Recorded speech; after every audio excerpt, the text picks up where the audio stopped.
Views will sometimes come in, sometimes not.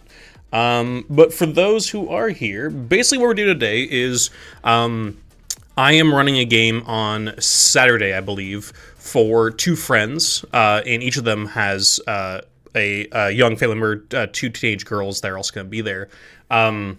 This is me trying to show them games other than D&D, as well as, like, they played some D&D here and there, but I'm trying to show them some of their games because, I don't know, D&D is not always the best way to introduce certain people into these spaces. I think it's just the one that's, everywhere, so a lot more people get to play that.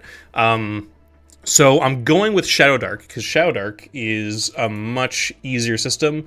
I actually ran Shadowdark for my two nieces last summer, and it worked out really well because it's very quick to make characters, even if you don't know the system that well, and obviously your players don't know the system that well. So I'm going to do Shadowdark again. I was considering DCC, but I do think DCC is a little bit too chaotic, so I didn't want to throw them in there because I've had a lot of, I would say 90% people I run DCC for really enjoy it and have a good time. But there's a 10% that have like a hard bounce off rate from DCC.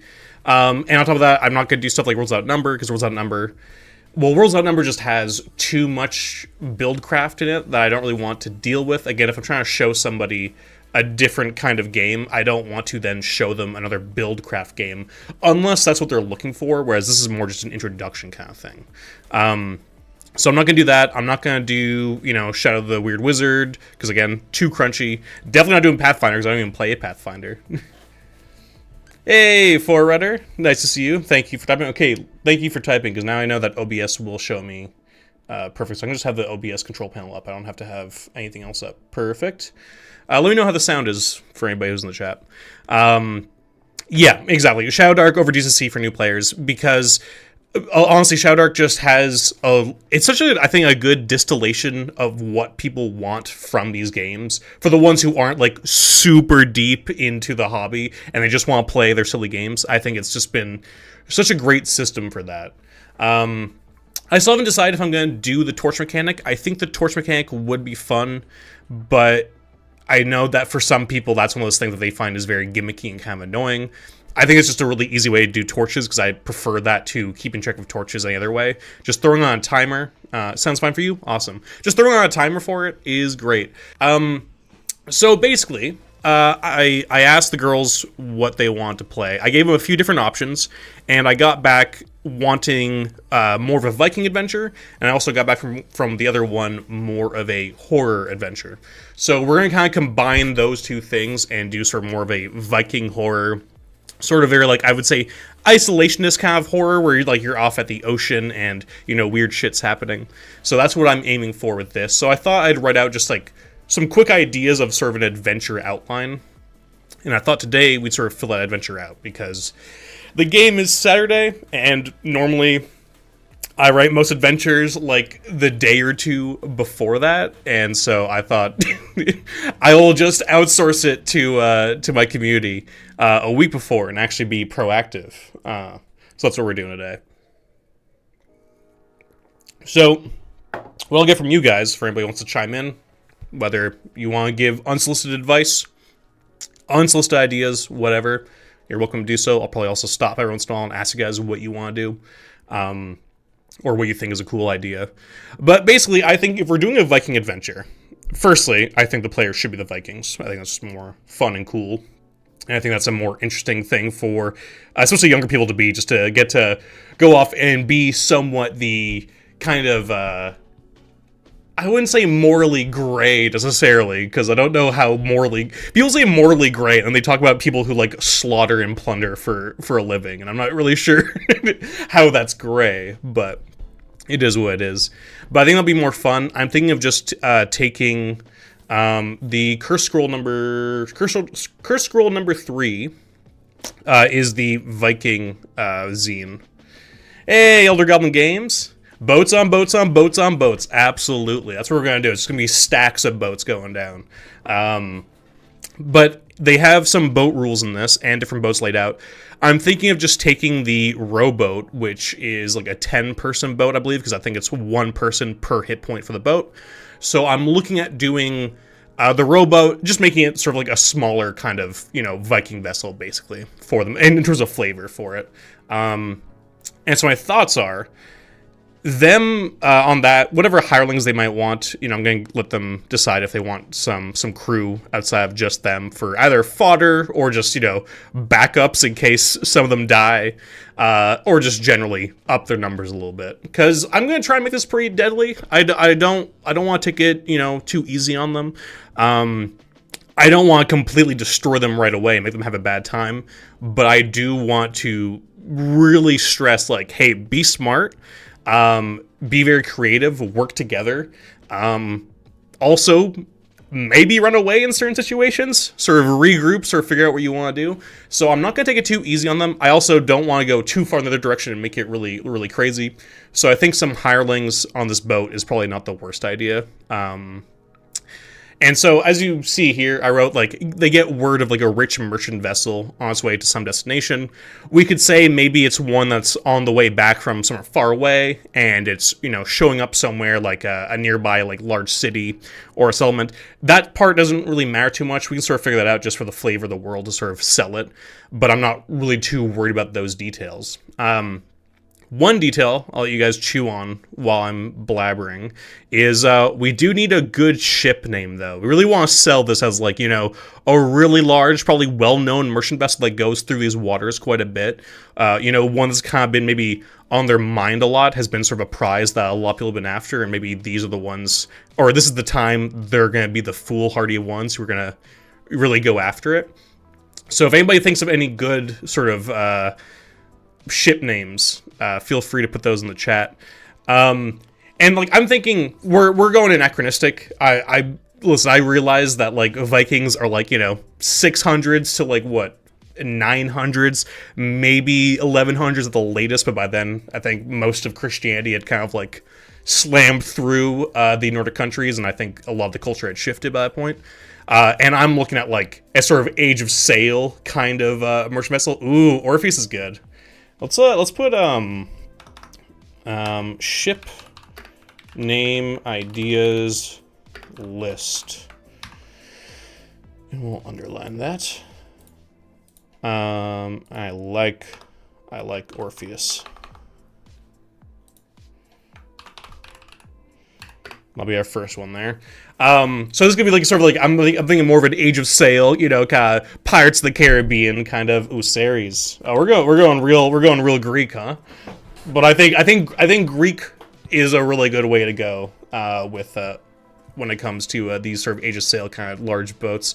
Then very big, like, Spanish, English, French kind of galleons.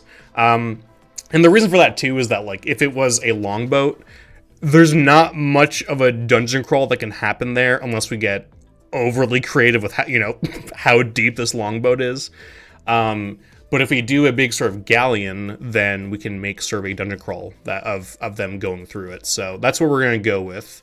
My thoughts are, we'll say pretty classic kind of merchant vessel, whether it's spices, maybe it's gold, maybe it's, fine wares and all kinds of stuff. Again, that stuff doesn't matter too much, as long as it's the idea of, like, we're going for the big one, this is, like, the big sort of heist.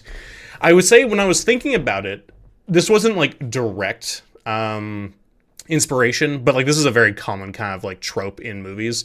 I guess spoilers for a movie that came out last year, but this is kind of a bit like Abigail. I'll try not to say too much about any of the movies I talk about here, but it's kind of like Abigail. I feel like there's other movies like this where it's like, you do a job and things go wrong, but they go wrong not because of, like, normal reasons, but, like, something completely unexpected happened that sort of changes the movie on its side. I guess From Dusk Till Dawn is a little bit like that as well. That's probably a better sort of thing I'm going for, where it's like, this is meant to be like a normal job, normal heist, like, it's gonna be violent, it's gonna be dangerous, but what they find in here is what's going to be the, really crazy aspect that sort of changes everything that goes on, or just, makes it a very, very dangerous dungeon crawl the deeper they get in. And with that said, I do think, like in most adventures, that the way I write them usually, I think for this we need to start backwards. We need to start with the villain, start with the motivation, start with, what's going on here. And then that way I think we can really create, the different encounters and whatever's going on here. I didn't have too much of an idea. My thoughts were whether it's, them coming back with some artifact they found, overseas or something that's, driving everybody insane. If it's, we're going off of like literal Dracula, where they're transporting like a vampire who's just sort of, fucking everything up. Everything's getting real weird, take from the Nosferatu movie where, like shit gets really bad in a very like supernatural way. So with that, I think we have to find a thing that is crazy and sort of messed up, but also is not so like messed up that it doesn't make sense why the ship wouldn't be either sunk or wouldn't make them turn around right away. Because I think, at least for the first level, I want it to be not somewhat normal, but at least not like immediately like hitting off like the alarm bells that something's wrong here. Yeah, exactly. There you go, Luck. Yeah, that scene might be a little bit too not safe for work when it comes to running for teenagers, but yeah, that's the general idea. Absolutely.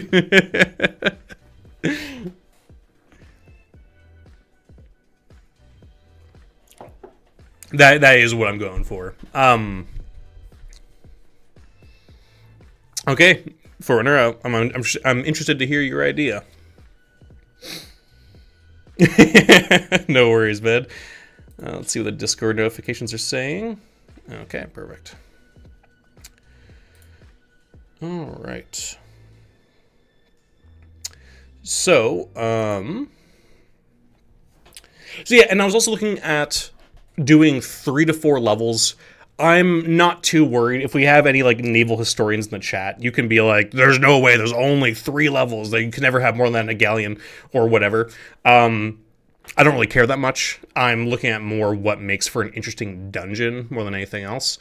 But I'm also interested in perhaps a more abstract space. The deeper they go in, we could start, like, maybe it's like the deck, and then the second area is like, like the crew quarters, and, maybe some like the sort of like the galley and a few of like the other like crew amenities. And then beyond that, maybe shit just goes off the wall. I'm not sure just yet.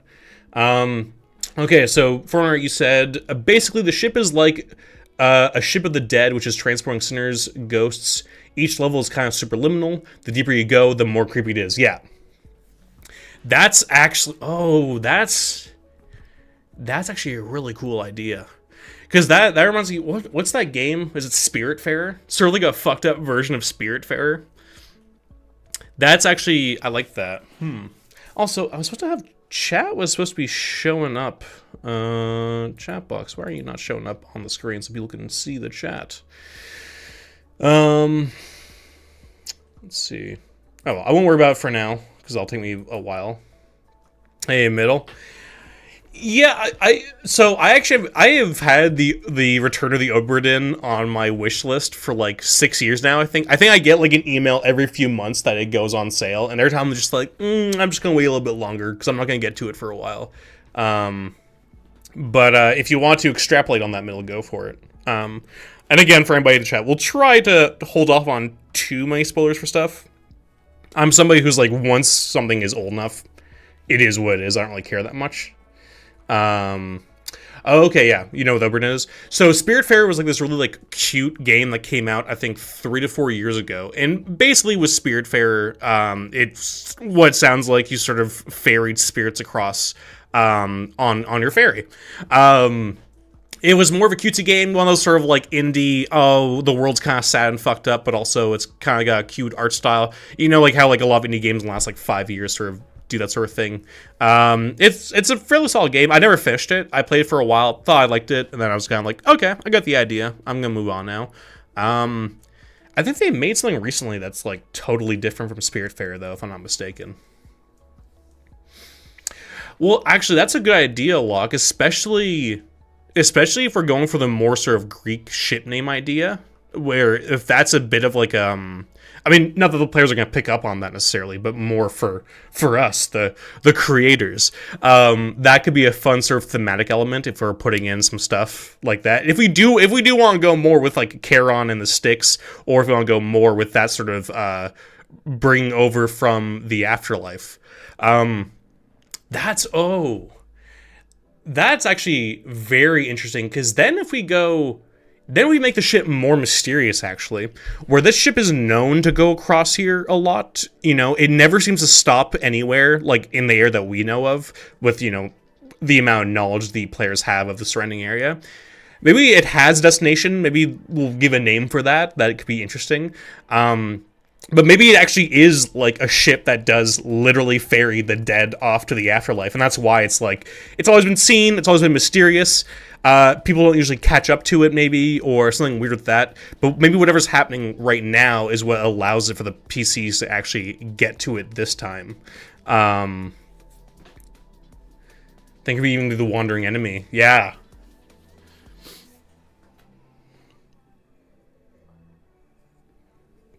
So actually, if we don't say where it's going, we know it always goes across. We don't know where it comes from, don't know where it goes. Add a little bit of mystery.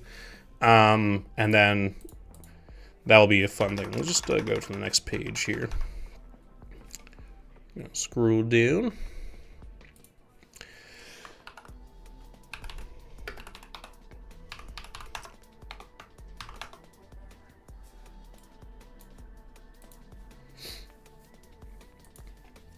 I like that. These are good ideas, guys. I'll get rid of the underline.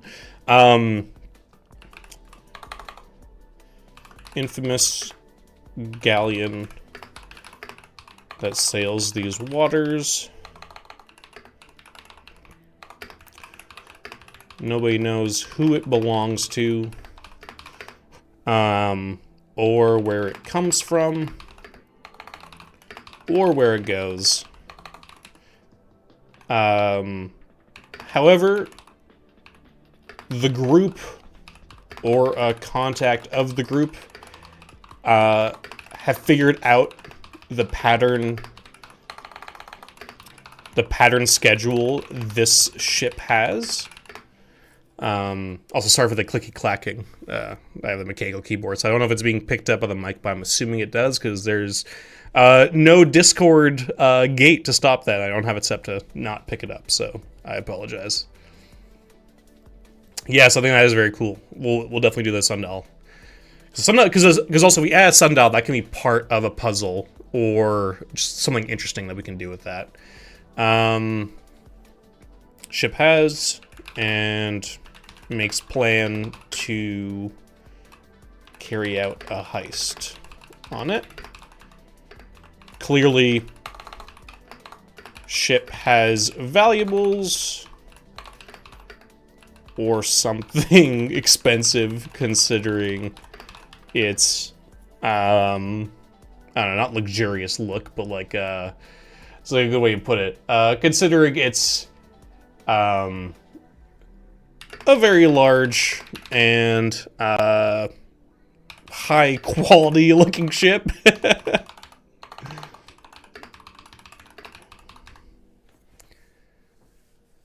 Okay, sweet. Yeah, I assume it won't be too loud, but sometimes it can be. I know some people get really annoyed. I remember getting a comment from somebody on one of the Pile of Shame campaigns, being like, "Can you cut out all like the keyboard clacking? It's like, this is really unprofessional." I'm just like, man, firstly, there's not that much going on, so I'm not really sure what you're talking about. But also, like, it's not a very professional. It's not a very professional production. This is like 200 subscribers. What do you want from me? Oh, yeah. Oh, that's fun. You know, I think, actually, I wasn't even thinking of the Greek aspect until you guys started talking about that, because that's, like, on such a different level. But I think that's actually a really good idea, because, like I said, with the two teenagers, I feel like that's at least a pretty good pop culture kind of standpoint that, like, I can expect them to have, because there's a lot more deep nerd shit that if you throw it in there, they might not get it or might not care for. But I think pretty much everybody, especially when you're like younger, has an interest in like the Norse gods, the Greek gods, Egyptian gods, you know. So I think that actually is an interesting idea, especially if there's a okay. Well, I'll come back to my thought later, but I think I like that a lot. And what's the name of the boat? Is there a name that the okay? Let me try that again. Is there a name for the boat that Karen, uses to bring bodies across? Let's look it up.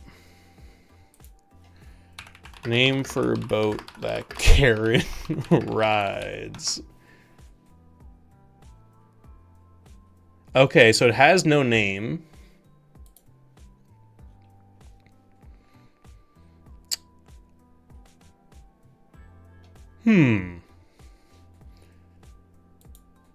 That might be telling nose anyway, so that's okay.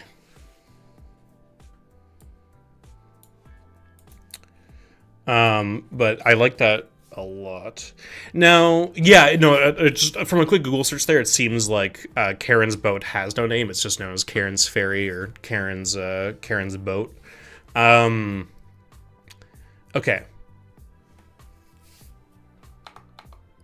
The villain. So with the villain, I think if we're going, we'll go Karen for now.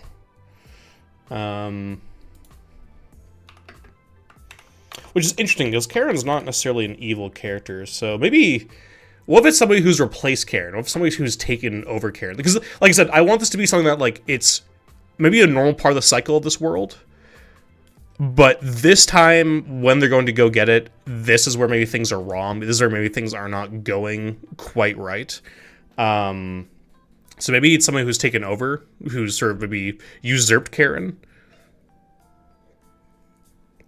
Throwing things off balance. Karen or somebody who has usurped Karen.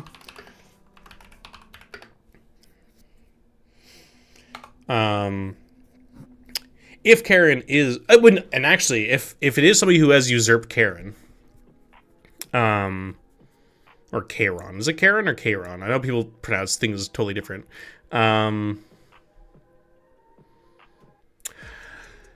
Oh, that is true. That is true. Oh, that's tough. Yeah.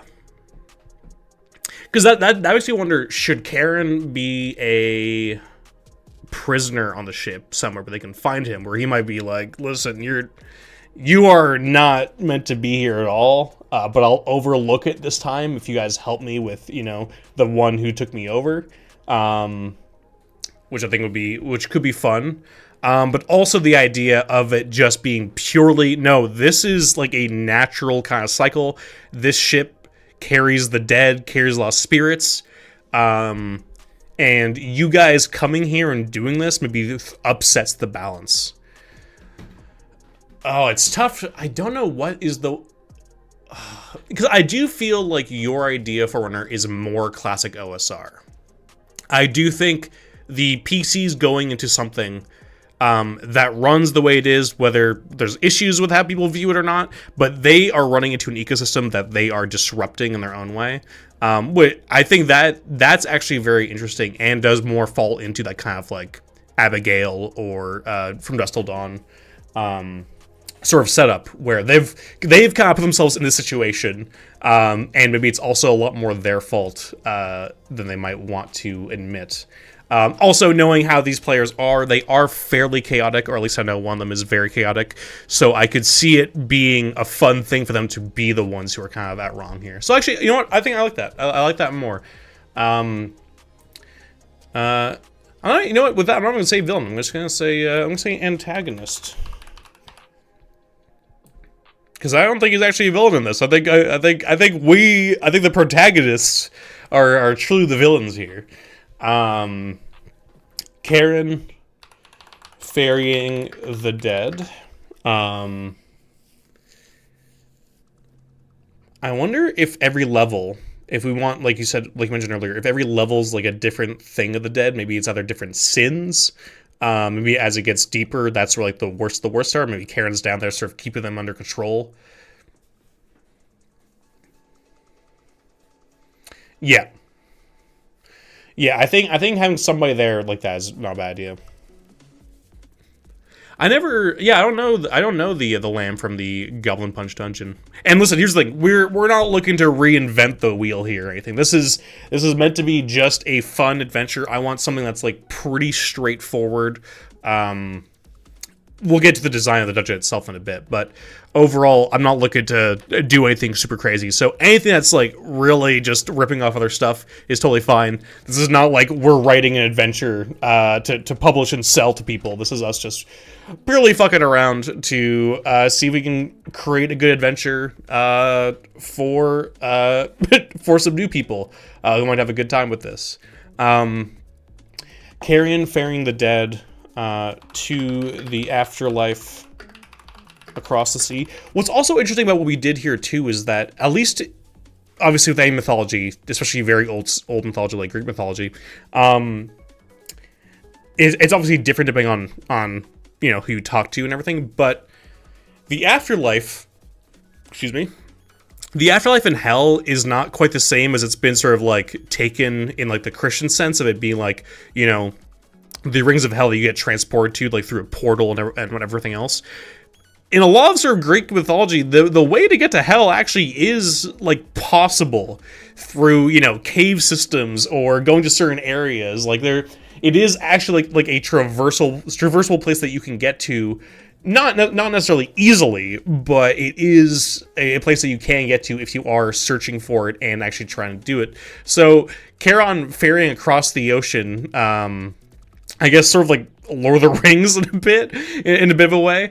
I think actually is pretty thematic for whatever loose source material that we're going to be ripping off here.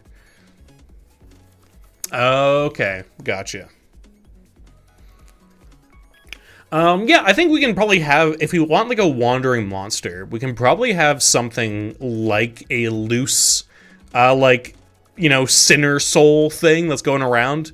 That might be a problem.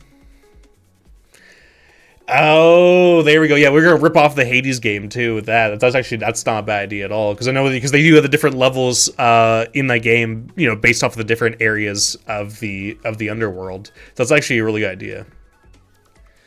Yeah. Okay.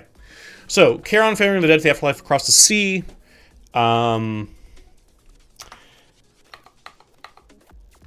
Things are going as smoothly as they usually go when ferrying the dead,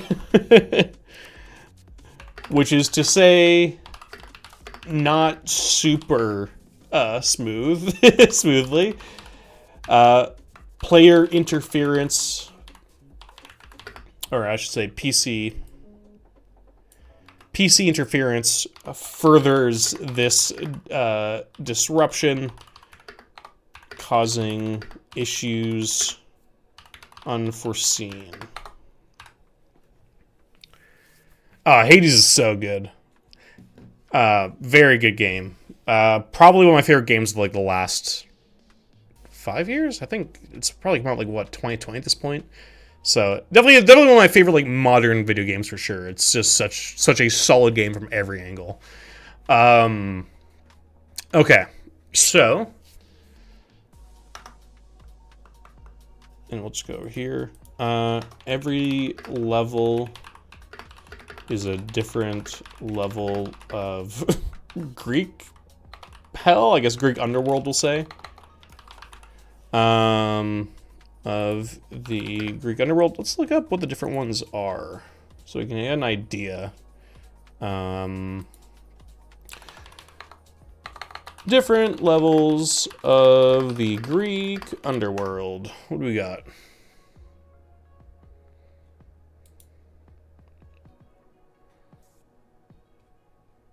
Okay, so we have the Asphodel Meadows, and the rivers, obviously.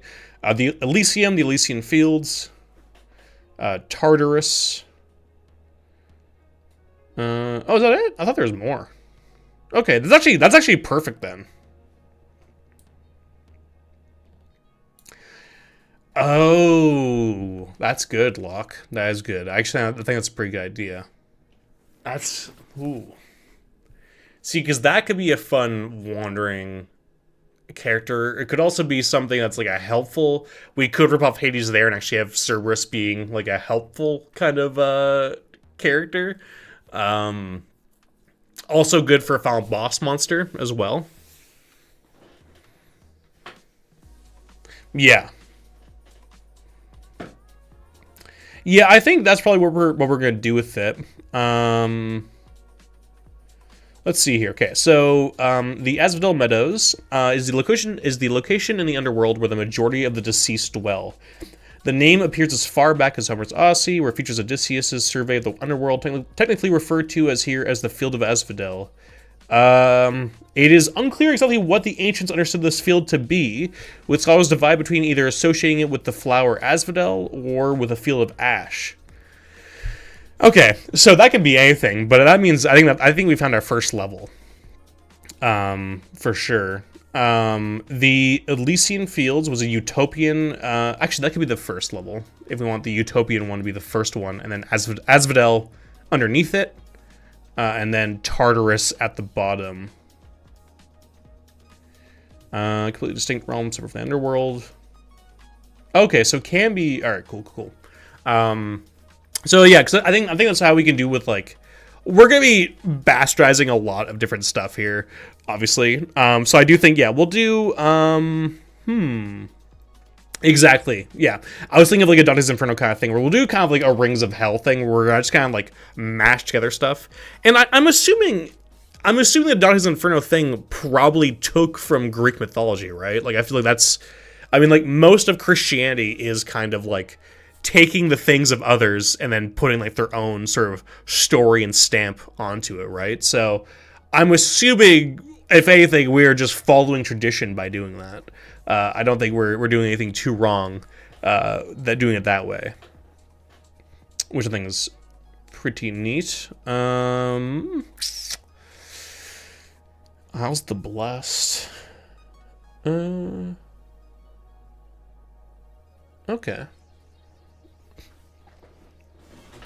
Yeah. Okay. So yeah, because I didn't realize it was Renaissance. That's actually later than I thought it came out at. Interesting. That makes sense though. But for some reason I thought it was like probably like 100 or 200 years before the Renaissance. But that does feel somewhat Renaissance-y, so that makes sense to me. Okay. So first level. Asphodel Meadows. We'll just do Asphodel. First level, Asphodel. And this is where I'm saying levels. I mean the ones like underneath, like once they actually open the hold and go in. I think the first level, like the actual deck, is just gonna be like, you know, Earth, I guess. First level, Asphodel. Least dangerous. Beginning of the real weird stuff. Second level, we'll do Elysium, I think, for the second level. And I think what we'll do with this is that, I think, even though it's meant to be, like, utopian, I think them coming in here has now disrupted, like, the natural order of this very natural cycle. Because I do think if we're going to take Charon, or if we're going to take somebody else from, or at least Charon-inspired kind of character, I don't want to play Death or the Cycle of Death as the villain, because I don't think it is. It's a natural part of life, and I think that's more interesting than just, villain. So I do think with this, I think Elysium should be utopian, but then maybe, you know, cracking the seal on this whole place, maybe by the time they get there, things are not right, you know, things are not okay. We can figure out what that means later. Maybe it's the people who are there are, you know, they realize they're dead, or like whatever's happened doesn't feel right. We'll get to that in a bit though. Elysium, utopian, seems chill at first, but the growing horror of this area with the PC disruption becomes clear soon. And you know what's great about this too that we did is that I think this means we can do much more abstract kind of layers, where I don't think we need to worry too much about it being like the ship. I think what we'll do is we'll try and incorporate ship elements into these sort of abstract spaces, whether it's masts or portholes, or maybe like the galley's all fucking strange and weird. Or, fucking have some goddamn rope monsters. Who knows? Absolutely middle. I mean, they'll learn soon enough in the climate wars what death means. So don't worry. I'm sure they'll grow up soon enough.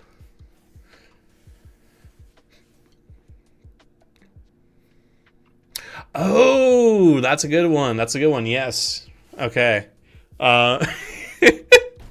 Sorry, now I'm just thinking about like Elysium as like a bunch of people who've gentrified hell, and they're like, oh, you're letting in all the Asphodels in. God, this used to be a nice neighborhood.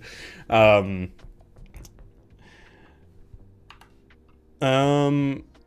we'll put out ideas in a bit. I think we're just gonna get the general layout down first, but I think that's a fun one too. It's the problem with fucking coming up with ideas for these things, that like so many ideas sort of flood through that it's hard to actually pick, one path and go with it. Third level, and we'll say and final because people love patterns. And final is Tartarus. And I think for this, I don't want to do too classic-y hell if I can. I think I'll look up art for like different renditions and artists' ideas of what Tartarus looks like. So I know Tartarus is like the main sort of what's the word I'm looking for? Inspiration for, how we view hell. But I'm sure there's a lot of very brilliant people, and I think even Planescape would be a good place to look at for ideas of how to make a sort of hellish landscape not be too bog standard. Oh, pitch black. That's actually terrifying. That is actually kind of terrifying. Going down there and it's just like pitch black. Especially for Shadowdark, not a bad idea. I love that. Third level is Tartarus. Pitch black. We could do pitch black tunnel system, maybe? Pitch black... I do still want to keep in the boat themes, though. Pitch black, maybe a tunnel system made up of boards and immovable crates. Or maybe some can be movable for puzzles and just for the fun of it. Let's say, I'm not going to say movable. I'll say boards and Titanic crates. Rope. A boat-themed maze hell of darkness. And that can be like the true, real dungeon crawling at the end there, as they find their way through that part. I think that'd be a very fun way to do it. Ooh, half-flooded decks. Oh, that's really dark. Yeah. Oh, yeah, that's true. Okay, yeah. That might be a content warning, but yeah. And yeah, I guess this is where like a lot of the sinners are and everything. So we gotta do that. Make sure I do it well too. We are sort of bastardizing a lot of different beliefs together. Because this is very much like both Greek and Christian. I'm sure some other inspirations that have been stolen over the years that people don't even think of at this point. But I do like the sunken half sunken areas. Basically about the Maze Hall of Darkness. All right, perfect. So we have that. We can come back to Karen, I think. I think he is...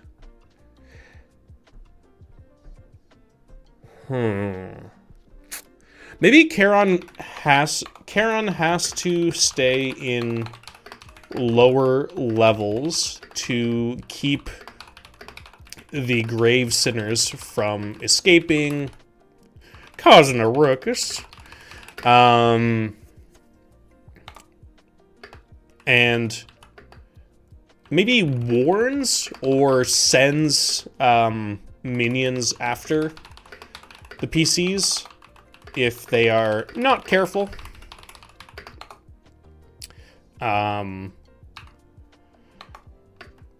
Or when it's dramatically appropriate. And appropriate on the higher levels. Then the final level, maybe he's chasing them at points in Tartarus level, or is held up in, we'll say, a really great boss room. It's hard to say what I want to do with him just yet, because I don't know how thematically if we maybe they shouldn't be able to actually fight him, so maybe he can be found somewhere in a boss room, but maybe actually trying to fight him would be pretty bad. Maybe going off of what Locke said earlier, and maybe the sort of actual meat sponge, meat HP pool will be Cerberus.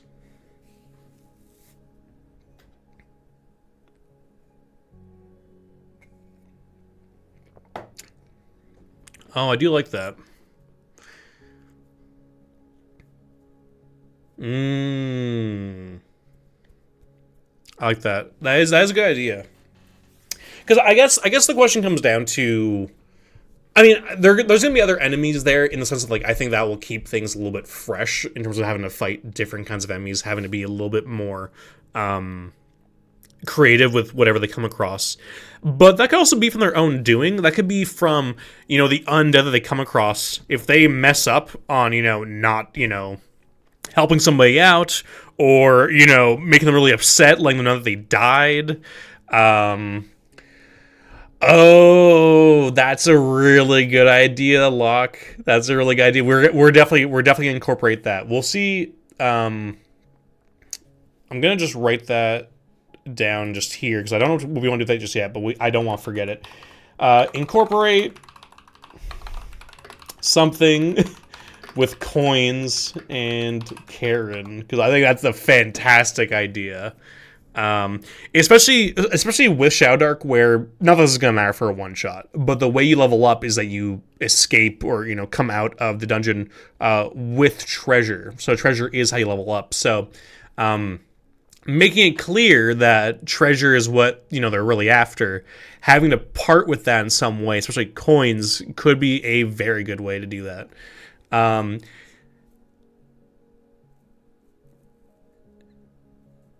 That's true. That's what's tough, right? This is what's tough is I like the idea for Runner, but also if he is chasing, what if the only way to get rid of him is to find loot or take loot from some other souls or whatever that haven't gone to whatever it might be, and throw it off to him or pass it off to him, and so that he actually does fuck off just by the binding of the contract or whatever. Who knows? But him being blind and going after the loot, oh, that's also really good. Oh, man. There's so many good ideas. It's so tough. I like him blindly chasing after the loot that they steal.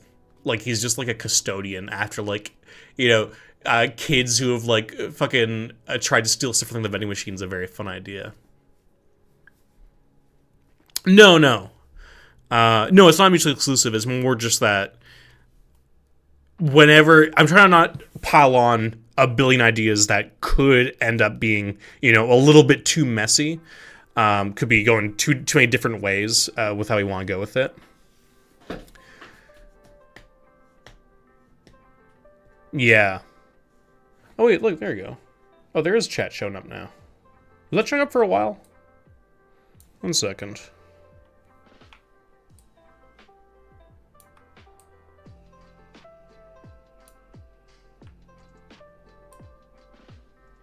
Okay, it looks like it was. Oh. It's very fast. I might need to have more show up or whatever. But anyway, that's fine. I'm not gonna worry about that. But it's good to know that the chat's actually working. It's been up for a bit. Okay, I have just not noticed it at all. All right. Where were we? I totally lost. That like stun locked me for a second there. Okay. So yeah, no, I definitely think, yeah, you need to either learn a secret from a hero of Elysium, find the right item in Tartarus. I think either getting something from every level to go to the next level could be good. That's very video gamey. We can take a lot from Hades, that sort of stuff. Or it could just be them, they just have to stumble their way through, find their way to the next area. It really depends on how we want to do this. If it's more of just a classic dungeon crawl where it's like just find a way through, explore, or because I do think if we're gonna have a lot of stuff with the dead, I personally love roleplay. I love RP, and I do think it's a missed opportunity if we don't have a lot more RP in this dungeon. Because again, even if the RP becomes too much, if they are somebody if they're very dismissive or rude of the dead or whatever, you know. They are dead. They might not be totally in their right mind. They might also like the touch of the warmth of the living. So I do think maybe needing something from the different levels is a good idea too. Yes. Okay. Yeah, we want to keep most things optional. I do think, because what ends up happening is that if you do have, like, this is the one thing you can do, it does become kind of railroady. Obviously, how they get that isn't the railroad. But if it is, like, there's no other way to the next level other than doing this one thing, talking to this one person, getting this one thing. But if it can be one of several ways that they learn that they can get through. But also, for a one-shot, we also don't want to go too crazy, because then if we do 2 options per level, that might end up being like too much going on. They might get stuck and frozen with a lot of decisions. And so we do want to aim for like 3 to 5 hours. So we may have to be a little bit more railroad than we want to be with dungeons, but that's kind of the issue with one shots, or not the issue, but like one of the things that happens with one shots. Okay, so we have our antagonist. I think we'll have to come back to him a little bit later, though, because I do think we have a general idea with him, but I still think I think we have enough of an idea of what we're going to do with them. I think he's going to be not this like horrid villain necessarily, but he will be chasing them. Yeah, chasing them in Tartarus. Might need to be given treasure to go away. Or lost in some fashion.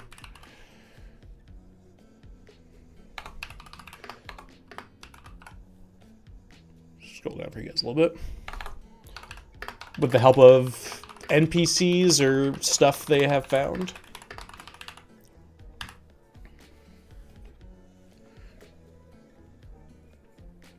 But we'll come back to him. I think we have enough now for what I wanted for him. So let's do I would say what is the easy part, which is the deck level. Because I want this to be the most normal level. I think if we can... I don't know if he would have a regular crew working, or if there's no crew. You know? I think if we keep it normal, where it's like, this is more of like... them sort of just... Because, like, oh, okay. So, it could be people regular people, like mortals, maybe who are working off debts to some maybe demigods or gods or other underworld creatures. It could just be them for whatever reason that they need them for the material world that they're going across. So I mean, we might not need to think about too hard about why they have mortals working up here. However, we can also make it a little bit weird from the beginning, where they could be like, I don't know, skeleton sailors. You go a bit pirate Borg with it. It could also be maybe nobody's on the deck, where that's like a really weird kind of creepy thing, like as sort of like the first thing to tick off the players that like, hey, something here's not right. Right now it seems like, hey, this is kind of like in your favor. There's nobody here. This seems pretty good. Oh, people close to death. That's a good idea. Because that could just be anything if they, that could be a sickly group of sailors is actually a very fun idea, because that could be them just, trying to get in. Maybe there are people who are like, hey, if I work this, when I die, I'll be able to just, go across, or I'll be able to go to Elysium or go wherever, I'm supposed to go. I like that. Terminally ill sailors. I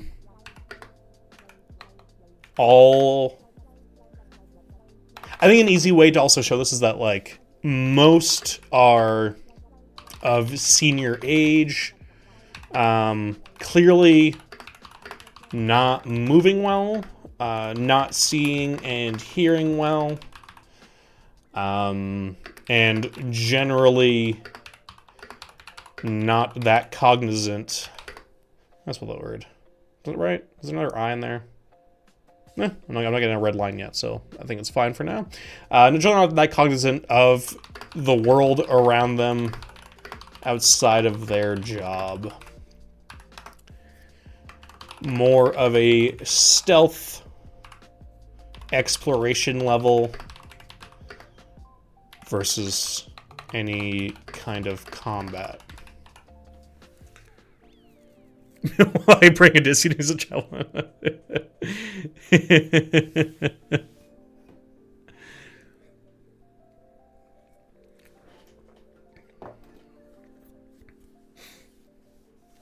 Okay, so we have that.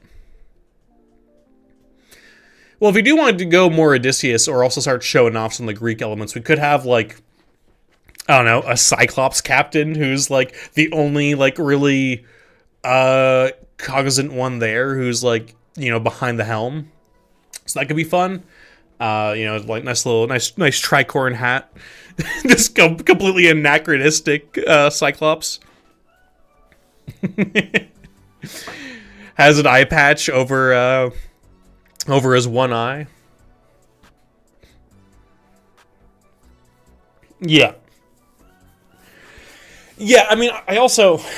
until they get to later levels, I don't think it makes much sense anyway for NPCs to immediately attack them. Like, they're not like, enemy, like, freedom fighters, like, going into, like, a castle that belongs to, like, a faction that they're, at war with or anything like that, It's not, I don't think it's going to be actively hostile constantly. In fact, I think it'll be very boring if we do it that way.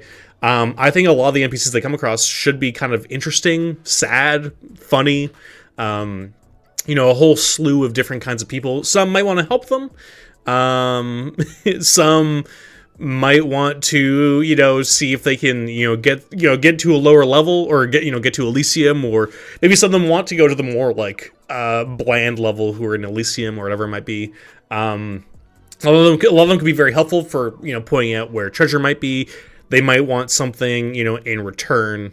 Who knows? Maybe it's like a hug or some shit.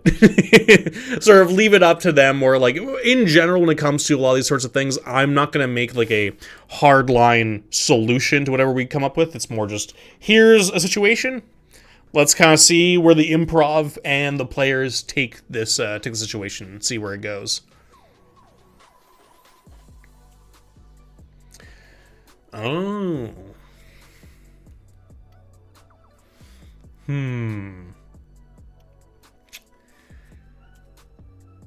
don't dislike that idea. I do think with the captain, I think that could be at least a fun nod to him being a spirit. You know, it could be a fun idea that, like, you know, it's like the sort of like invisible kind of thing. If there is just like a hat that's kind of like maybe just like floating there and like it seems to be moving. Maybe it is something that like they could touch even, or that there's something here, but maybe they don't really. They're just there to do their job. They don't really care about what the PCs are doing.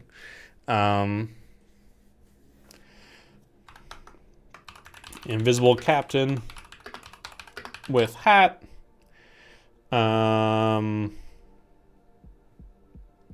Could find something to do with him though. That could be an interesting thing if they start fucking with the captain.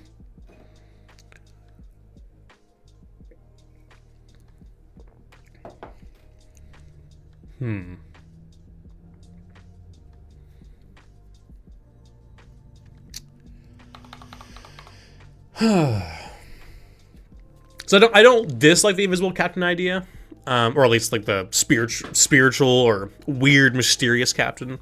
I do think that is creepy. I do think that does have a nod to the sort of like where things are gonna go in terms of like more horror creepiness.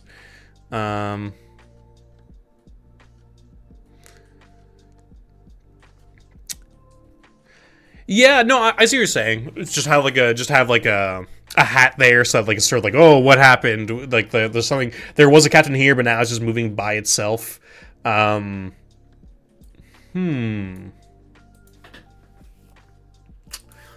I don't know. What do you guys think? I think we should definitely have something with the captain. I'm having trouble thinking about what I want to do with it. I think the crew, we got totally covered. I think the idea of somebody with, like, you know, like cataracts up on the crow's nest, just like not able to see, is actually a very like a very funny idea. But I do wonder with like the captain if we should do something somewhat special. But I do also like the mystery idea. I think, okay. I think what we'll have is that we'll have that thing, that sort of the chamber, or like the room, or whatever you want to call it, at the back of the ship. You know, like the one that you'll usually see in like the movies or whatever, where it's like the sort of like the nice room where like the captain will usually stay. You know, like where like all the windows are and everything. If we have that right at the back, maybe we could have something that leads the players there. You know, like if there is just a hat left there, they might think like, oh, like the ship is still moving itself, like it's still going back and forth. There's no captain here. There's just the hat, or whatever you want to say that's there. Maybe the captain's actually like in the back of the ship over there, which could lead them to the way down. Down below, or like one of the ways, because I'd like to try and have at least two ways into the dungeon.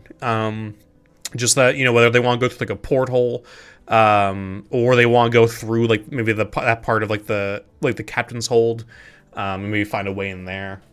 I do think something creepy with the captain would be a good idea, though. I think that would be a good way to sort of set the tone a little bit. Captain's hat left on the ground near steering wheel. Or I literally work for the Coast Guard. I can't think of the name for the steering wheel for the ship. I'm sure it has a different name, because I've learned everything on a ship, you have the same stuff on land, but because it's on a ship, you get a different name. Everybody's just got to be special. Oh, that's actually really cool. I like that a lot, actually. Captain's hat left on the ground near the steering wheel. I think what's cool is if there is lights that are going on there, and they see like a silhouette of like a captain maybe moving there.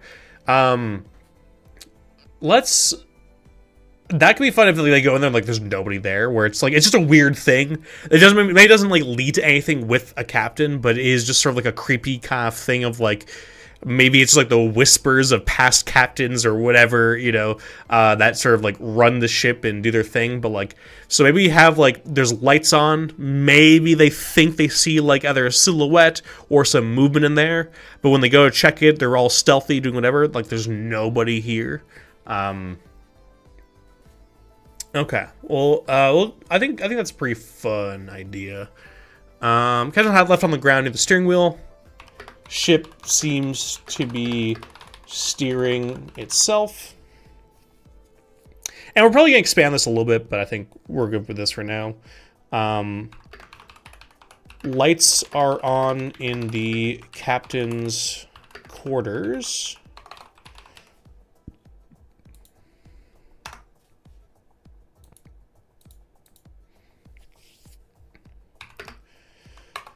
Perhaps we, or not we, the PCs. Oh. Yes. That's also good. Well, yeah, we'll write that down as, I guess that can come down to me and how I feel on game day or how we go along with this. But we won't spend too much time because this is not like something that's going to be like too much of a big thing. So we're probably spending too much time on this, but I do still think the first impressions are important. So let's start on the captain's quarters. Perhaps the PCs see either a violent, horrifying scene or a ghostly silhouette or some kind of weird-ass vision going on in the quarters. Say CQ. But when they enter, it's totally clean and normal.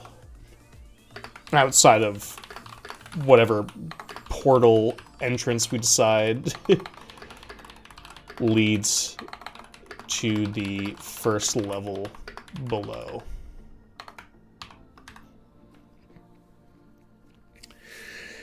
Okay. So that's the deck level for the most part. I think we'll deal with treasure later, but we'll say probably add some kind of treasure here. Like a fancy sextant.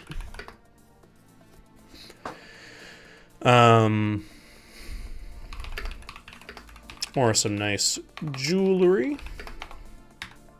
So we want to make sure that we keep them going, make them keep exploring, trying to get more good loot.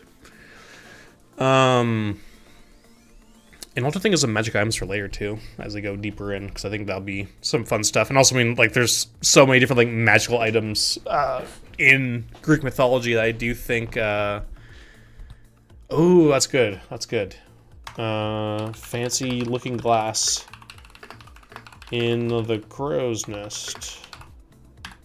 Because there's a lot of like magical stuff in Greek mythology, so I'm sure we can find. I'm sure people have already made like blog posts or articles about how to turn certain Greek magic items or Greek items from mythology into magic items for tabletop RPGs. Yeah, telescope. You're right. Is a looking glass? Oh, wait, you mean telescope? Yeah. Sorry, you mean yeah. I got what you're saying now. Okay. Okay, so fancy telescope in the crow's nest, or at least in the. What's the, why is my brain just melting right now? Yeah, so we could have like a looking glass up there in the crow's nest, or like a telescope that's like in this area. But either way, we have the idea. Some sort of glass that you look through that would probably be very expensive for anybody to yoink.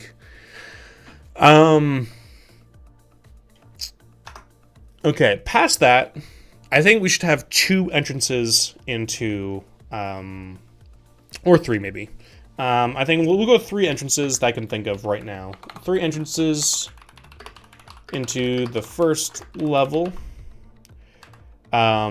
First, just easy. one of the higher portholes. Maybe there is one that is, you know, either maybe big enough to let people in, like where they can go in one by one, or honestly, give me like any of the, we'll say any of the portholes. First, any of the portholes.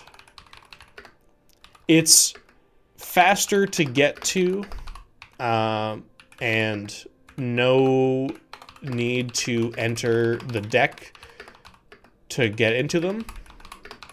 However,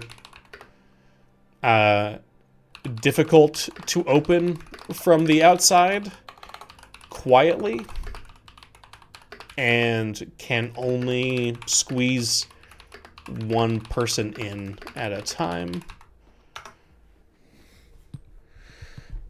Second, we'll say the cargo bay door that's in the middle of the deck. Middle of the deck, closer to the bow. Everybody can enter it pretty quickly. However, it is very obvious and very open, even to the unfortunate crew. So it may take some finessing. And third, an entrance via the captain's quarters. And this is one that could be maybe like a really weird one. Maybe that's one that's like guarded, or there's somebody there who's like expecting, you know, maybe the captain or whatever. So that could be something we can do with that. I'm thinking this one should be the weird one, I'd say. Maybe like, what do we have? It's the first one is the Asphodel Fields, Asphodel Meadows. Maybe we could say like, you know, maybe like where there's a closet, there's like a bunch of like grass and flowers kind of like sprouting out and kind of growing around. Maybe that's like the way in.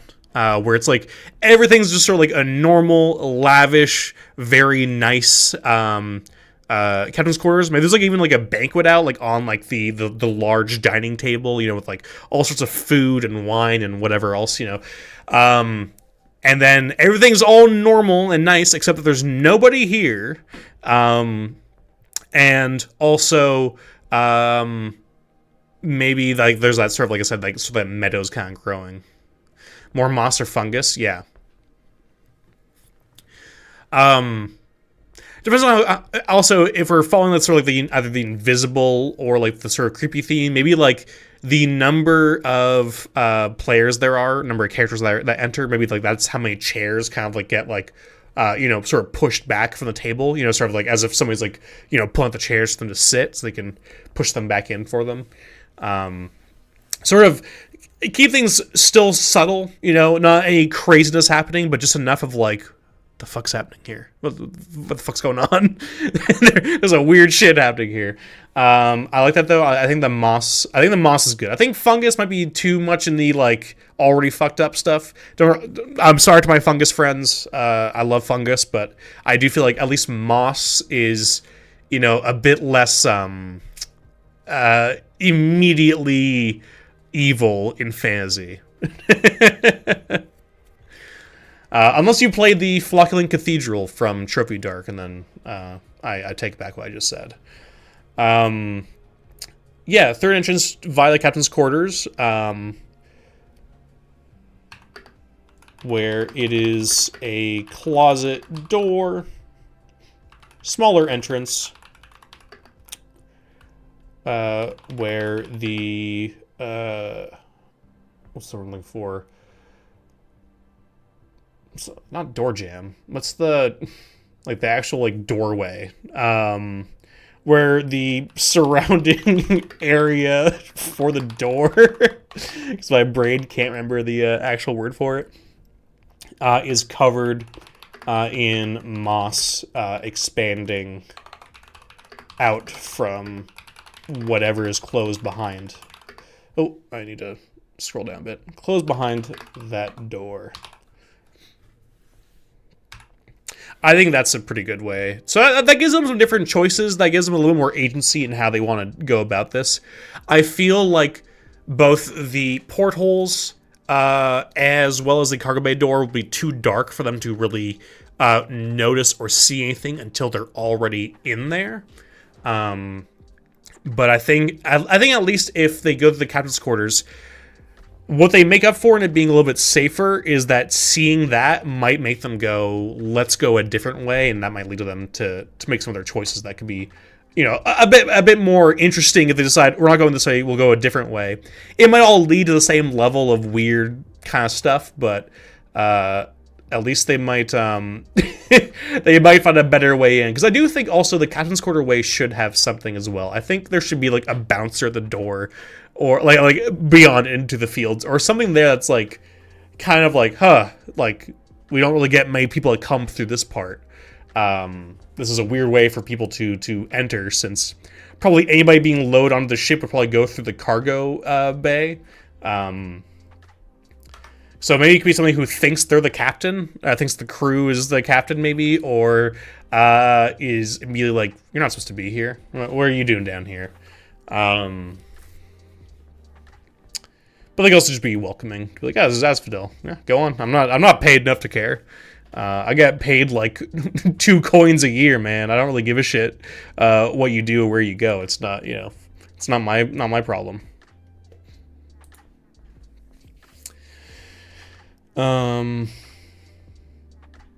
Okay. So first mate, it could be the first mate.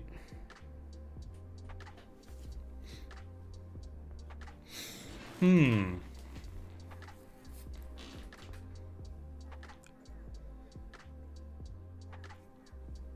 I was gonna say quartermaster would be good for that.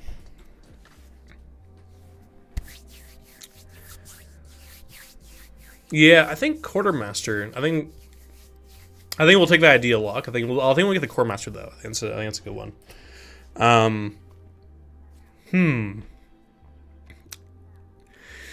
Yeah, I think somebody who might be able to give them some advice, or, you know, some information on where they are, or you know, what's what's happening here, could be fun. Maybe not somebody who knows too much or wants to give away too much. I think everybody should be kind of mysterious and weird. But we'll go to Asphodel level.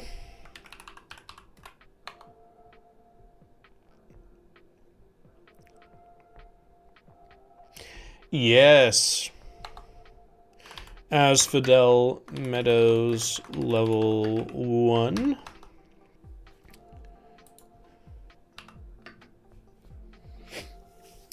We'll say if they enter through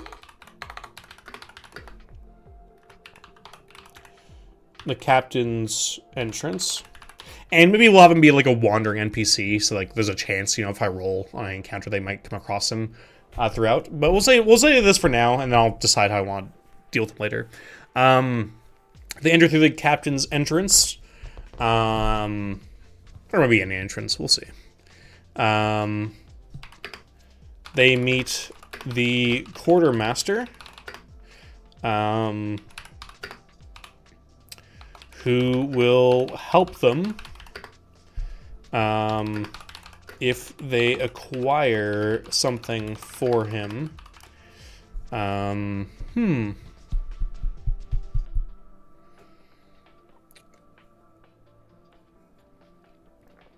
Yeah.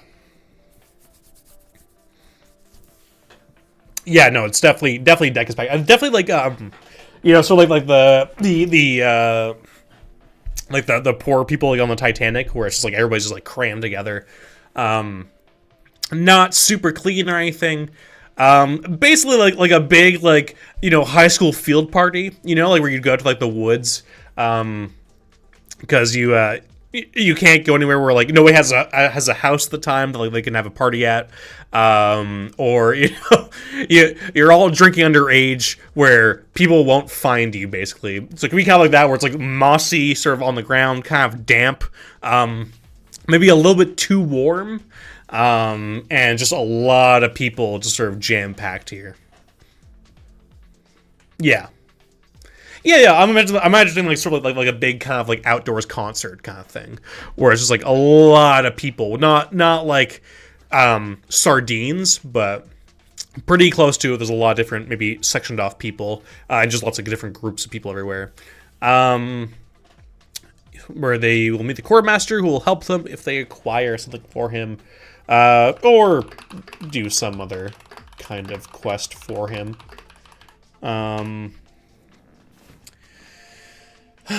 So what would the quartermaster of this Greek ship want? What would be a fun thing for him to want? Because I'm thinking, like, it's always tough with dead people, so I think, what are some, like, tropes from, like, Greek mythology, or even just, like, mythology, or stories about the dead? Would it be like... He needs, like, those people who've gone through here who shouldn't be here, and he needs, like, to keep track of them. Maybe, some people, like, stole some shit that he wants back. Oh.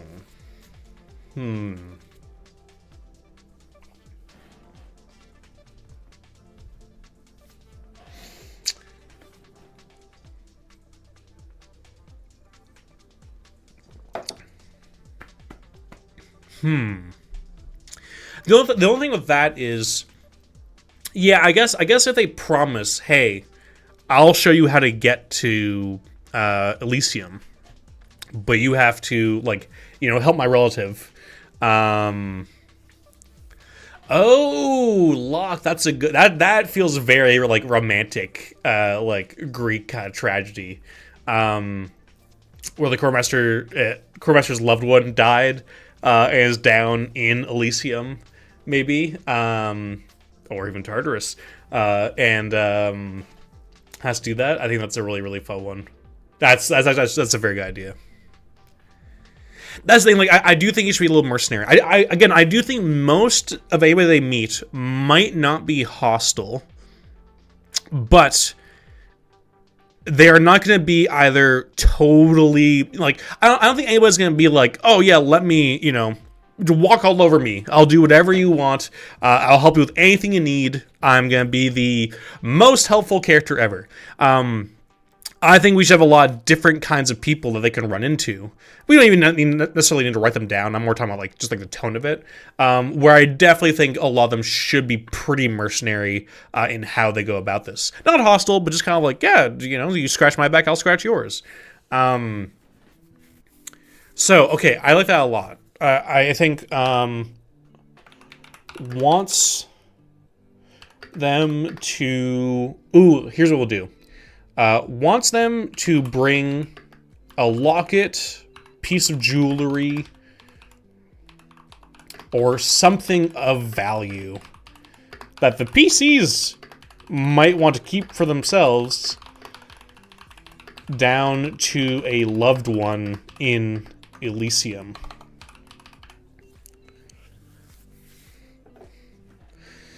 So something that, like, either belonged to them or means a lot to this person or to the quartermaster. However, that at least can give them a little bit of, like, do we hold on to it? Like, he'll help us, but, this is, like, a pretty nice piece of jewelry here. We get this back home. I mean, the story alone is probably worth a decent amount of coin to go along with the locket. Now, I don't think the quartermaster should know how to get to Elysium. Like, you just like, oh, take a left, you'll get there. I do think maybe he should lead them to somebody else, or to another area, maybe somewhere that's kind of more dangerous, or like sort of locked off because it's kind of like the way down to Elysium. So it's more of one of those things where it's like, okay, I'll tell you how to get to the area that will get you to Elysium, but I can't do more than that. Ooh. Oh, that's a great idea. Yes. Informs them that they will have to get by Cerberus, since Cerberus guards the only way down to Elysium.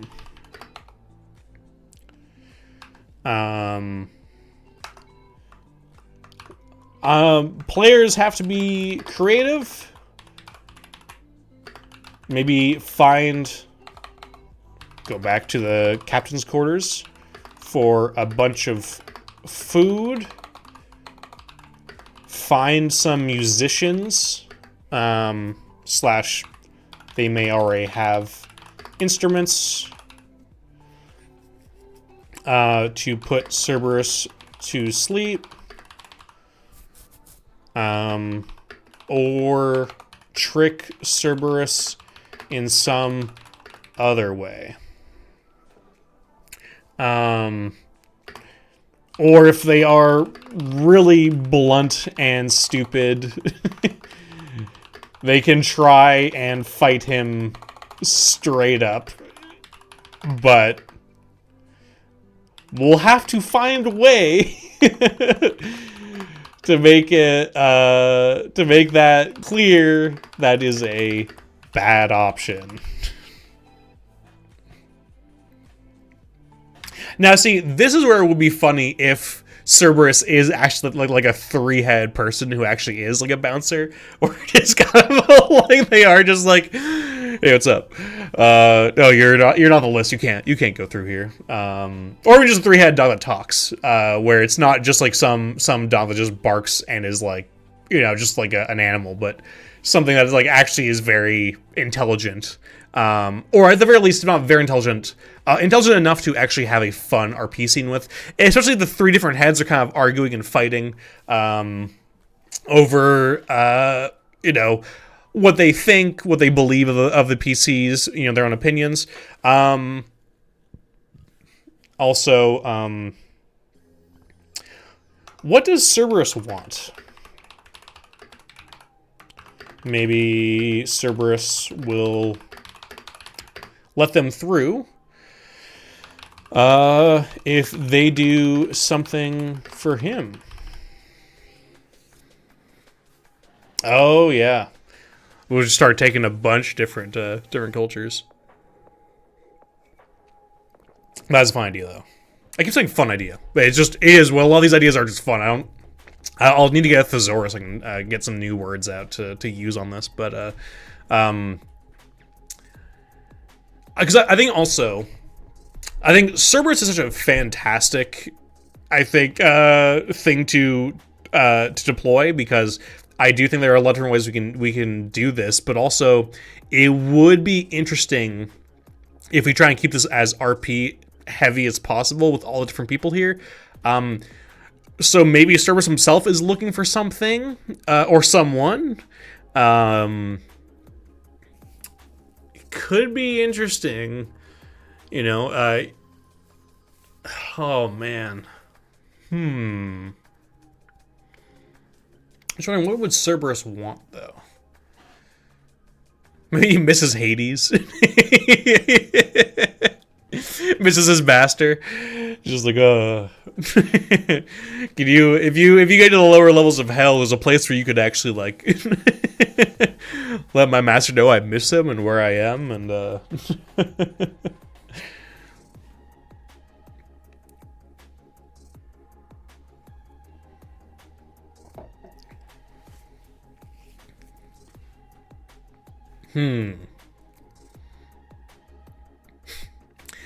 Or maybe this is the dumbest idea.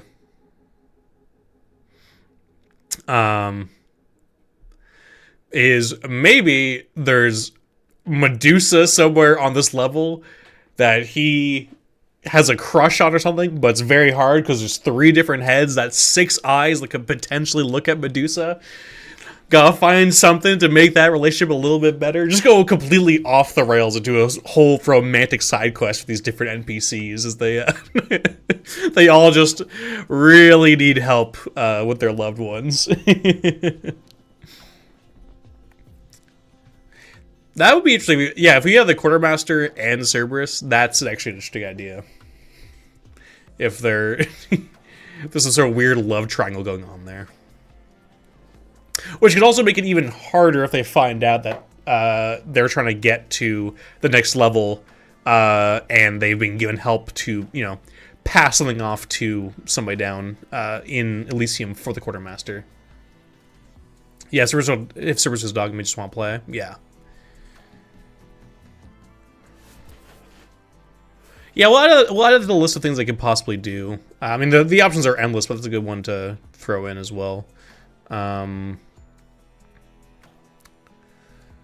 of food. Cerberus may just be looking to play. I think that's good. Well, I think that's enough for Cerberus anyway. I think if he's just like a very stalwart, kind of like, I'm not moving for anything. I have my job. I'm a real good service dog. I'm well trained. Nobody's getting me out of here. I think that is a good wall for them to have a bunch of different ideas to go off of.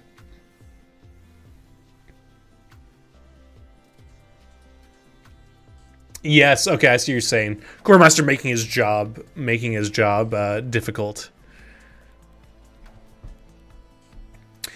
Actually, that's an interesting idea. If you know what, we'll add that to the list. Maybe Cerberus wants the Quartermaster dealt with, since the Quartermaster keeps sending people through to Elysium who shouldn't be, or any other corruption going against the system. And Cerberus could make a deal with the PCs to let them through if they deal with the Quartermaster without anyone finding out. And we leave that to the NPCs to let that figure out how they want to do that, because that could be like, maybe there is one of those portholes that they find and like sort of shove him out through that. Maybe they have to drag him upstairs to kill him. Maybe they can just kill him. Maybe he's like kind of like a weird kind of demi-human, or demigod rather.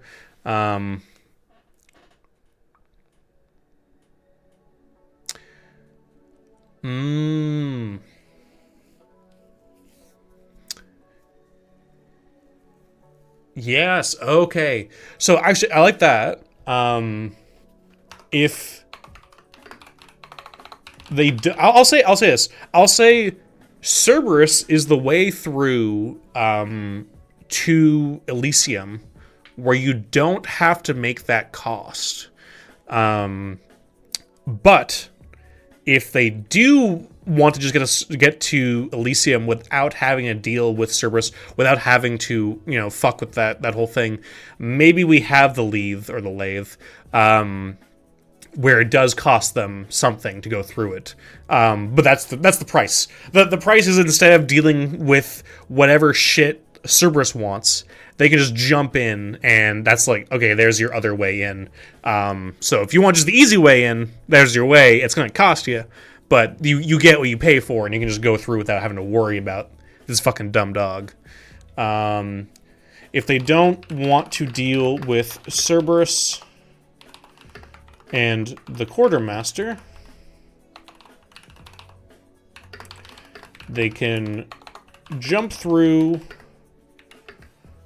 we'll say a void-like pond that everybody here seems to be giving a wide berth to enter into the next area.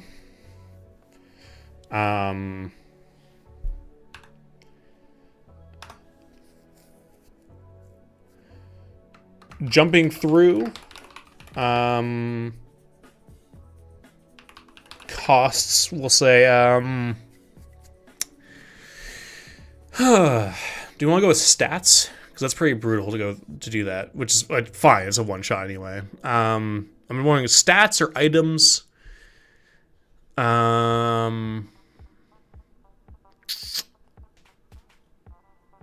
Yeah, jumping through leads to Elysium.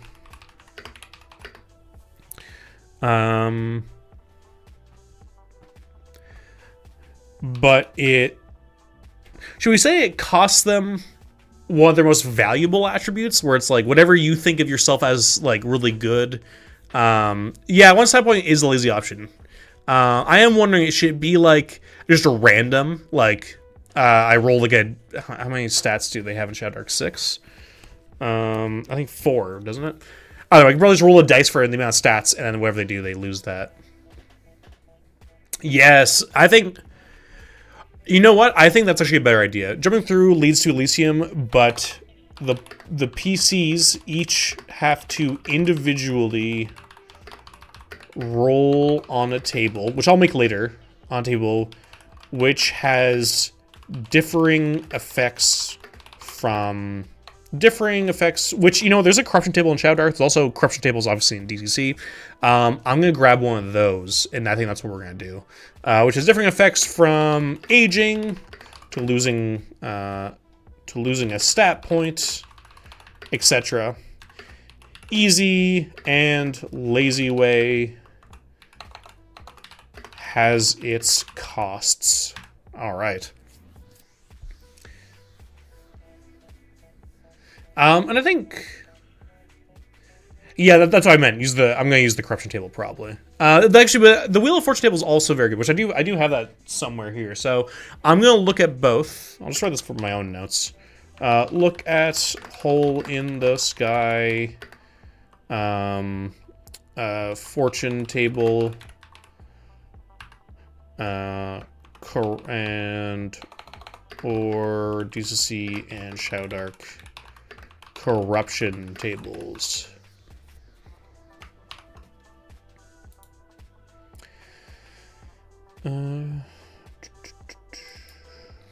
Okay.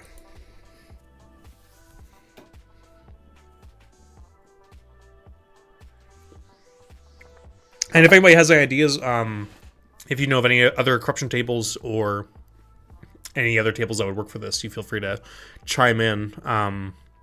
The internet is full of crazy tables at this point, so you might have a favorite that could actually work really well. I think this covers Asphodel pretty well. Like, we're not going to cover every last thing here. I'm probably going to come up with some encounters here that could be more fun with all the different people. So I might come up with some stuff like that. Maybe even some, like, I guess, go off on a tangent off of that thought. Should this be the first appearance of Charon? Because I think it should be. I think it should be something subtle. Not subtle, sorry. I think it should be something not overly, doesn't say it's welcome too long. I don't think it should be like Charon is full form running straight at them.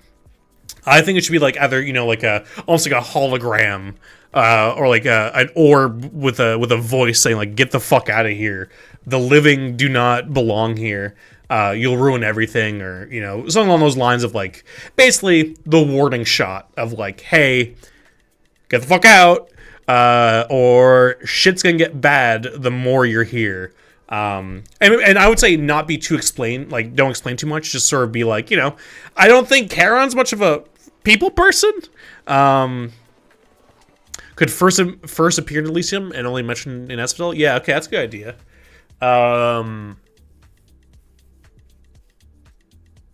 Yeah, I'm just wondering. Yeah, I think. Because I am wondering if. Yeah, maybe, I guess it really depends on how long they spend on on the top deck. If they're only on the top deck for like a very short period of time, then I don't think having Charon appear in any way right away makes much sense. I think that'll be too fast. But if they spend a lot of time upstairs and then spend a decent amount of time in Asphodel, that might not be the worst place pacing-wise to give them a bit more of like a person to latch onto as to, you know, who they might be dealing with.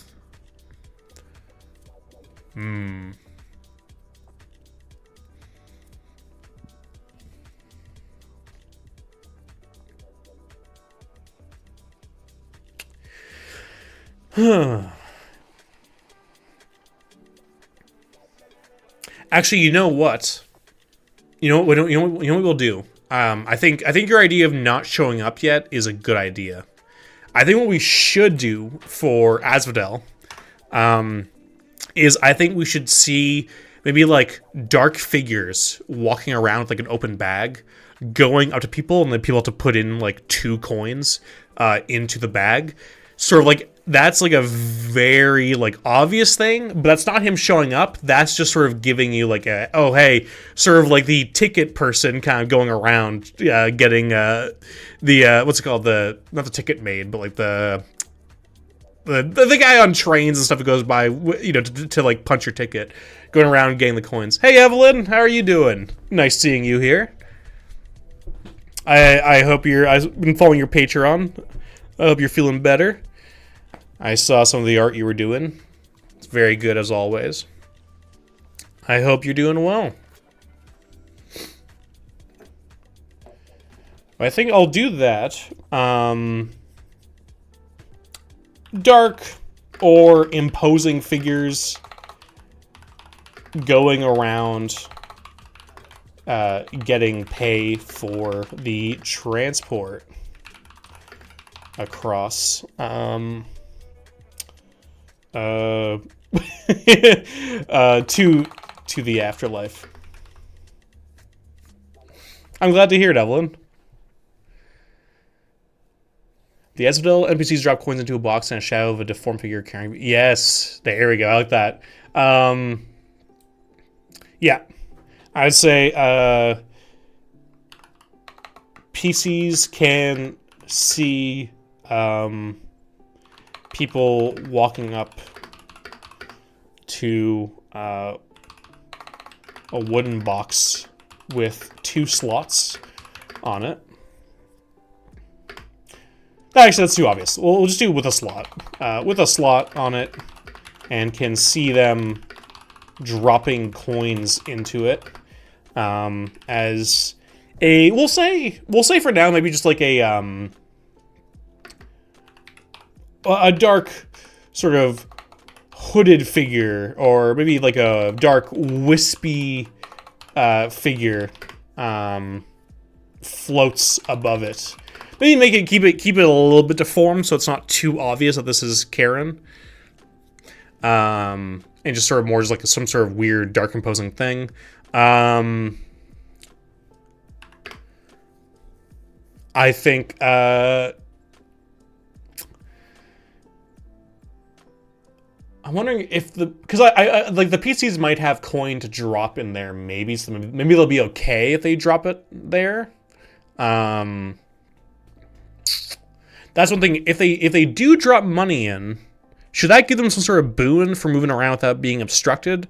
Or should it be more, they should really avoid that until they absolutely have to, or like, you know, just stay away from that box as much as possible, and just try and get out of there.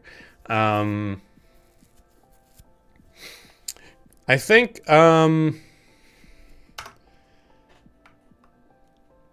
staying away from it should make sense, because I feel like, I don't know if like, I'm gonna leave it open for now. I don't know how I feel about this just yet, but I like the idea of it.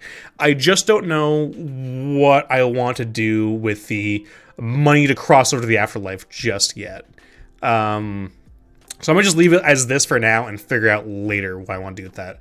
But I think overall for the first level, I think this is pretty good. I think in terms of combat encounters, that should have no impact. Yeah, that's where I'm feeling with it. Like, I feel like if we throw on too many things, it's going to become a little bit, I think, again, for a one-shot, it's going to become a little bit, there's too much going on, you know?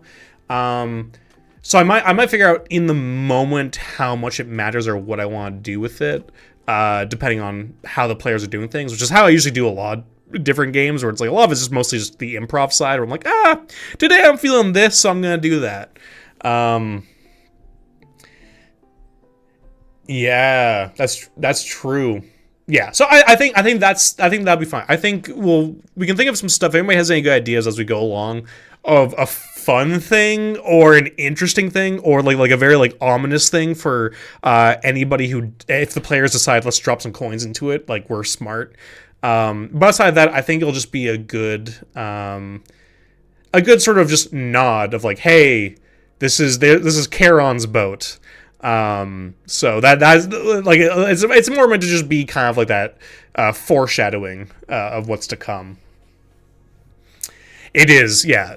That's the thing with the one shots too, is like even the balancing, but also like the timing can be so tough. Like I'm trying to keep this to a one shot, so like I am probably going to like railroad it a little bit more than I'd like to. But if I can make it a two shot, I might be able to keep it more open. But scheduling with people, especially with people with kids, it's a lot to deal with. But I think this is good enough, and I think it's obvious enough for especially the teenagers if they know anything about Greek mythology, which I'm assuming they do because most people like Greek mythology. So I think we have a good way with that, and we have their way into Elysium. And we'll come back. We can get back to this if anybody has any more ideas with that first level. But I think for now we're good. How did I? There you go. Elysium level 2.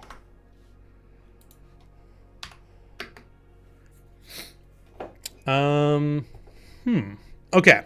So we know that there's two ways they can get into Elysium that we've made up. Whether it's them doing the easy way, which is jumping through like the Lethe pond, with like pond, sort of like Lethe, or if they want to deal with Cerberus and try and trick Cerberus in some way to get through. So we have the two ways that they can get there. So Elysium, I think, is where things are going to get really fucked up and weird. Because Elysium should be utopian. I think at first they should get in there. Maybe they should feel really good. Maybe like it should, like, I don't know, smell really good and just be like really nice at first. But after like the initial kind of, oh, this place is so much nicer than like the really crowd area above, maybe this is where like they realize like, oh, what is going on here? There's something really wrong with this place, sort of, decaying. So I think either way I get in, so it's the Elysian Fields. I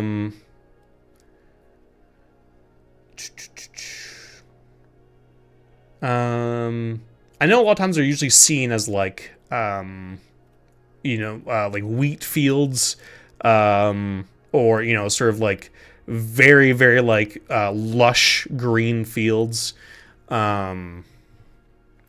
So we could take from like some Call of Cthulhu stuff, like what was the Scott Dorward adventure? What was it called? Blackwater Creek, I think. Could be something like that, where it is like someone's really fucked up here, like with like the crops and everything kind of dying. Yeah, I do think it's a bit like a cruise ship. This is a bit like a cruise ship, where like the different levels have like different stuff going on. Yeah, actually, that, like it is where the Greek heroes go when they die. It's also, let's see here, easiest for men.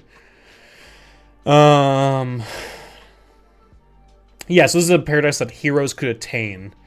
Eventually, as concepts of the afterlife broadened and became more democratic, the generally righteous could be sent to Elysian Fields. Okay, yeah. I think we should stick to the more Greek heroes kind of thing, though. I think that's more interesting than just basically heaven, which is kind of whatever, kind of lame. I think I think more being for the heroes is pretty great. Like a really ritzy cruise ship deck with different activity areas with dead heroes, artists, scholars. Yeah, no, I think that's good. Actually, you know what it could be? I think taking what you just said there, it could be whatever way they enter, because how they enter matters more than where they end up entering anyway. Well, they enter into sort of like that sort of kind of ritzy hotel kind of lobby, or like, you know, sort of a cruise kind of lobby area where there's people telling them like what this place is, or, you know, what it's about, or whatever, something along those lines. About it being a place for heroes to do whatever and live off the afterlife and all that sort of stuff. But maybe like once they open the doors to this place for them properly, and we can figure out how they get through there. Maybe they have to like pass a test, or they're just let in. Doesn't matter. Maybe it's like a fucking war zone where it's like shit's just going crazy in here. Where it could be a reason why nobody really notices or cares, why Charon's fallen, because there's like enough stuff going on here. Maybe it's like less like they're sort of told like, oh, it's like gladiatorial fights and like these like, you know, beautiful romanticized ideas of fighting the afterlife, and, you know, sort of a bit very like Valhalla like and everything. At the halls drinking and enjoying the afterlife for the life you live, but instead, like, whatever's going on here is really not right. It's like what they say Elysium is supposed to be, and then you just like dialed it past the level it's supposed to be at, like straight up to 11. Way too intense, way too aggressive. And like the term hero is a little bit weird, because I think a lot of times when you think about hero at this point, we do think of like just people like Hercules, or basically a lot of those like proto superhero kind of characters, or even like protagonist goody two-shoe guys. Which I know Heracles is not, as a very good example of like Greek heroes who are pretty nuanced and also not great guys by modern standards. So if we don't go war zone, or, you know, overly corrupted area. No, we haven't yet, Evelyn. We have Karen up here, as sort of, basically this is like a big galleon. So the players are essentially playing like Vikings, who are going to do a heist on this galleon that they see going across all the time. The sort of reveal will be that this galleon's actually like Charon's ship that's like, bring people from over to the afterlife, and them being there is like sort of like messing with like the verisimilitude of the ship, as well as, you know, everything players tend to do to ruin things for everybody else. So we haven't actually discussed how Charon looks yet. We sort of just put some stuff down for Charon here, but we still don't have that. So if you have any ideas, you feel free to throw anything out. We also still don't really have a ship name. We have Orpheus and Ceres, but anybody who has any ship name ideas, you feel free to throw them out. Yeah. Yeah, that's the thing. Like, it depends if we want to go Warzone or if we want to go, like, really ritzy and annoying. Yeah. It's meant to be, starts off, first level, kind of weird, but mostly a normal ship. And then as they go down below, it becomes clear, like, this is not a normal ship, and things are very strange. I'm trying to keep the motifs and themes of the ship built into, you know, whatever area they go into. But they'll know pretty much right away once they get off the top deck. They're not in Kansas anymore. Or I guess they're not in Stockholm anymore. So yeah, I think arrives at either a welcoming ceremony, hotel lobby, lavish ceremonial kind of area. Can figure out if they care or not, if the PCs should be here. Could be a case of, if you're down here, you're supposed to be here. And this could also, with the quartermaster from earlier, we could also follow a theme here of everybody who works on the ship are like minimum wage workers, and they don't care that much overall about if the PC should be here or not. Charon, the fucking boss, does, and maybe some other characters, but maybe we can keep our lives a little bit easier if we're just like, we're like, listen, man, I'm here to do my shift. You know, I'm off in 6 centuries, so I don't really care what you do. You're here. Let me just give you the speech we have to give everybody, and you can go on your way and get out of my way.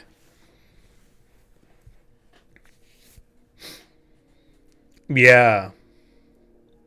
That's actually an interesting idea. Yeah, if it, like, there's, I'll say maybe the welcoming group for this level talk about how relaxed and chill it is, gives off the vibes of a really nice resort or some kind of higher end cruise, but that becomes clearly not true as they move through this area. Yeah. That's the thing that we were thinking about earlier with the thing we were saying earlier. Where'd I put it? Somewhere in Asphodel. Oh yeah, the wooden box for the slots for the coins. So we're trying to find stuff with the coins because we were talking about if Charon's chasing them, that maybe they have to give up the treasure they found, or like, you know, part of the treasure they found to Charon. Whether it's the 2 coins or if it's like symbolically good enough where it's like maybe whatever supernatural pact he has with what makes him Charon. If you just throw him like, I don't know, like a golden jug or whatever, that's enough for him to be like, I gotta fuck off now. But that means them losing their treasure. So we haven't figured out or ironed out the details yet for that, but we've had a few different ideas come through the chat on how we want to play with the 2 coins, because the 2 coins have to be part of this, but we're not sure just yet how we're going to play into it. Okay, so let's see here. Foreigner, you said so the battle idea, you could have the heroes basically fight through this like mock heroic battle while skimming the Charon. Oh, I like that. If it's a weirdly uncanny cruise, the players RP and move through some different ship activities, gambling, layer arena, swimming area, etc., trying to hide from the Charon, and then also get secrets. The waitstaff could all be retainers of the heroes in life. A mock battle is such a fun idea, because the idea of the players like LARPing in the game is just a very funny idea to me. If we can find a way to make that work, of them sort of like moving through Elysium to get to the goal, where it's that's actually, oh man, honestly, that is such a big idea. That might be too much for a one shot in itself, because that's actually just a fun thing by itself. Because I think the idea of RPing within RPing is just fantastic. I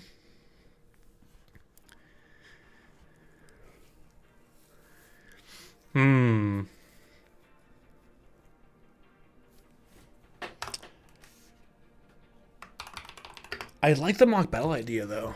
Yeah, we have to find some way to incorporate Kara and sort of chasing them, because we have the first area of the box as like the first sort of like precursor, and then we need them going after them because now they're really screwing stuff up.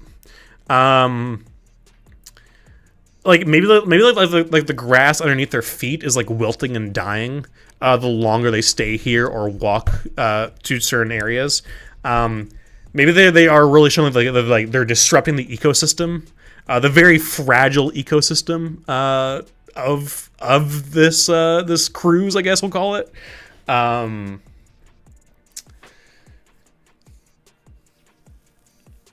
Okay. But I do think if we have like, maybe I should like write down a bunch of different like Greek hero names and everything. If they're all sort of like fighting together or on different sides, or they're sending off the players into different areas while Karen's trying to chase them. And I think, yeah, Karen not being able to be seen by others is a good idea, so he's not, like, disrupting even worse. Because the idea of Karen being seen on this area is, like just not allowed, maybe.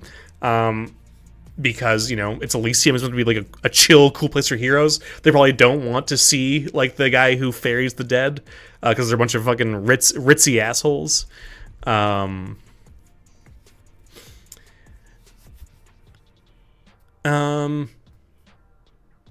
Okay, how about this? Their way through. Well, okay, we'll have to come up with a few different ways. So, Evelyn, our plan for that was Tartarus. The final level was going to be, like, pitch black and, like, a maze of, you know, sunken levels. Also, like, different, like, you know, large crates and rope and all, like, the themes of like, basically, like, this horrifying pitch black kind of, like, ship maze that they have to make their way through. So we're gonna do the torch stuff mostly in that part. Maybe in some other parts if it becomes relevant. But we were thinking mostly for the last part to really, like, send, I guess, like, that sort of Shadowdark thing. Hey there, Amerigo. No worries. This is mostly just a test stream anyway. Yeah, that was Apocrypha's idea there, and I think that's a brilliant idea, because we also didn't want to go, like, classic hell, you know. That's, like, a bit overdone. So, but I think the idea of, like, a pitch black ship themed maze world is so much scarier. So I think that's so we'll be doing the Shadowdark torch stuff mostly with that one. We'll say one of the ways through, which could be a fun sort of change of pace, get some combat in here. Even if it is mock combat, it's still for the fun of it. One of the ways through is Heracles, Achilles, or any other Greek hero. Maybe one known to be a huge asshole in the mythology. Challenges them to a gladiator battle if they want to be told how to get to if they want to be told how to get to Tartarus. This could be one way, and so this could just be a fun sort of thing where maybe they have, like, maybe a few rounds of either maybe they have to fight some mooks and then have to face off against either Achilles or face off against, you know, Achilles or Heracles, whoever we decide. I think is a good Greek hero for them to go after. Achilles would be fun if they keep fighting him and he's not dying, or he keeps blocking those attacks, and they have to find a way to, like, hit his fucking his ankle, which would be funny if, like, he doesn't say his name, but he has, like, maybe like a big A on his shield, or something really, really silly like that.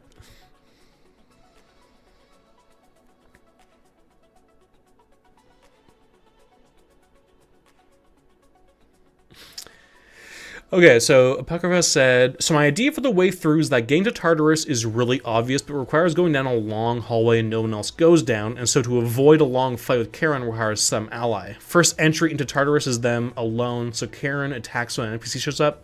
Karen stops and watches, okay. That would be meta knowledge, but I'm okay with that. I just think that'd be a very funny thing. But also at the same time, I don't really see Achilles challenge them to a fight without saying his name is Achilles. I'll have him pronounce it Achilles, and then they won't know at all who I'm talking about. Yeah.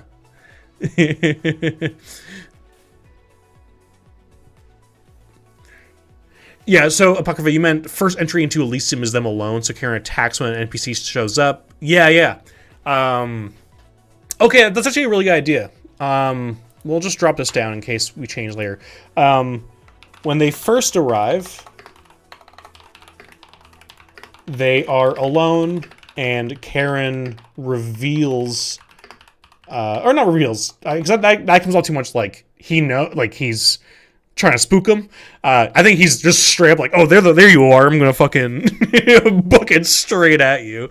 They're alone, and Karen chases them until maybe the welcoming ceremony of heroes arrives, or some other NPC to stumble or greet them.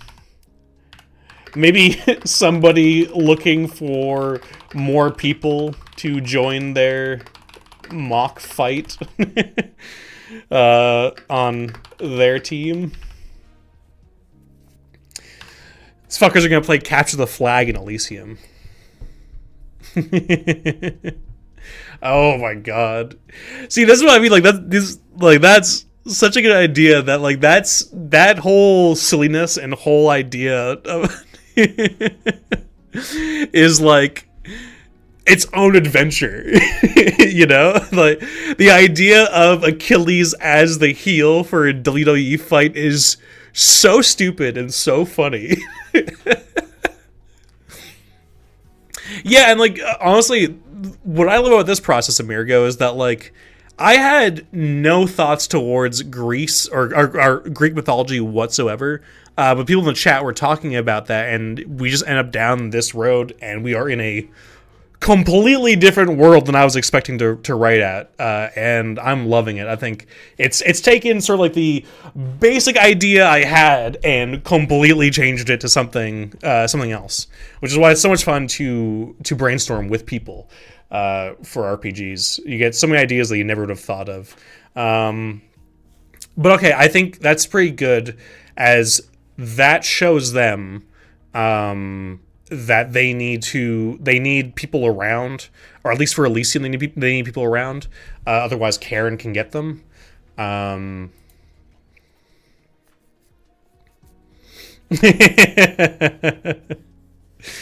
right. This is what it's here for. It's just for people to join up and give their ideas. Okay, yes. I think I have no idea what Florentine football is, but I do like it's a game but like half combat. I do think doing some Space Jam bullshit, I think, would be the fun way to do this. Just having like some crazy game for them to check out. If their goal is to go check out what's it called? I can't even, Tartarus, Jesus. I think Calcio Storico. Oh my gosh. Okay. That's crazy. Okay. Yeah. So people, if you want to look up Calcio Storico, it's there's pictures of men punching each other while running with a soccer ball. Or sorry, a football. And this looks insane. What the? I've never heard of this. Okay, I like this. Plus, I know it's not Greece, but it does look like, yeah. It's from Italy, which is close enough. There's a lot of Greek colonies in Italy, so I think that's close enough for me. That seems like, I wonder what kind of mechanics that would be to not be super lame. For an RPG, which is always tough when you do minigames. We could make it just using like combat, but I think I'll throw that in there as well on top of Gladiator Fight. Possibly Calcio Storico game to win their way to Tartarus, promised by whoever is running these games. Wait, it's just Hades who's on vacation, and he's just like watching these games. He's like, I'll show you how to get a Tartarus. I don't care. You know, it's not. I'm off right now. I don't care if this ruins shit for Karen. I have my own stuff, and like, yeah, when Daddy's off, Daddy's off. I'm not doing any work. Oh, we'll throw on chariot racing as well as another possibility. It could also be one of those things where, like, we can try and keep these very short. I say we as if you guys are going to be there at the game. War Tales has a game called Rouse. Is War Tales? Are there several of those, or is that the one that is about Vikings? Because I think I might own that on either Steam or GOG. I can't remember. But I think that makes sense though. But I think I have the Vikings one. If there's only one, then I think I have it. If there's more of them, then I don't know which one that's from. Chariot racing as another option. Sorry, what I was saying was, before I went on a whole other tangent, if I can make these fun at the table, I could try and make them very quick and just have like these 3 like events. If I can think of a fun way to facilitate them. Overall, I don't worry too much about making the mechanics perfect. I know some people get like... I know when people are like critiquing things, they can get overly critical of minigames and everything else, but overall, at the table, the players will have fun from the novelty. But I think with like most things in this part of gaming, I don't want anything that's going to take way too long to do. Yeah. That's why I think the LARPing makes this better, is that instead of them having to sort of RP as people who are, actually fighting, we've all played dodgeball, or, we're in gym class or a part of sports leagues, or, whatever. We know what it's like to be part of a group event. And I think it's much easier to put your mindset in that if the mindset is... yeah, this is sports as war, but still sports. And we can have more fun with this. It's not just, we have to go kill whoever we see. Yeah, I think that's how we're going to do it. I'll keep these 3 options open to see how I feel if I want to do all of them. I will say the Calcio Storico one is the most interesting, because I think I've already done racing with chariots, and I've done gladiator fights in my games. I ain't never done Calcio Storico, and I think that really does follow that sports as combat thing, that sort of vibe we're going for. So I do think the group versus another group, led by, maybe like we can go real jockey with it, like as Heracles or Achilles, as like a real like, high school bully kind of vibe, where they really make them really want to beat them, and in exchange they can get to the next level. Because maybe have one of the heroes or important people mention the fat stacks that Karen must be sitting on after untold years of ferrying people across the afterlife.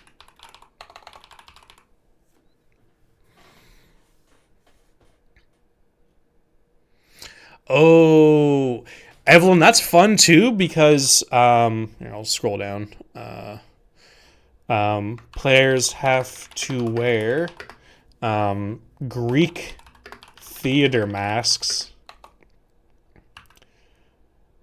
funerary masks reference. I do like that. That's very, very cool. Can even let the players describe the masks that they receive or choose. But that's also a good way, to show the different teams as if they're jerseys, but Greek theater masks. That's awesome.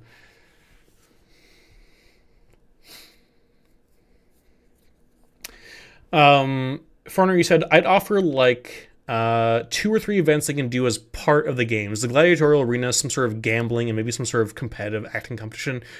Okay, yeah, I think that's not a bad idea for keeping things varied.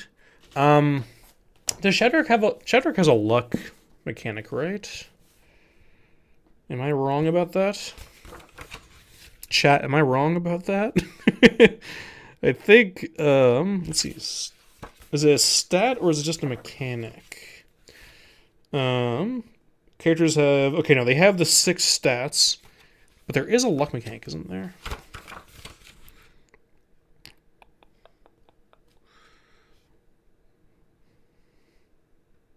Luck tokens, okay. So the nice thing about that is, we could start with a gambling game, something more lower stakes. Because the gambling, yeah, it has luck tokens, which is like sort of like inspiration.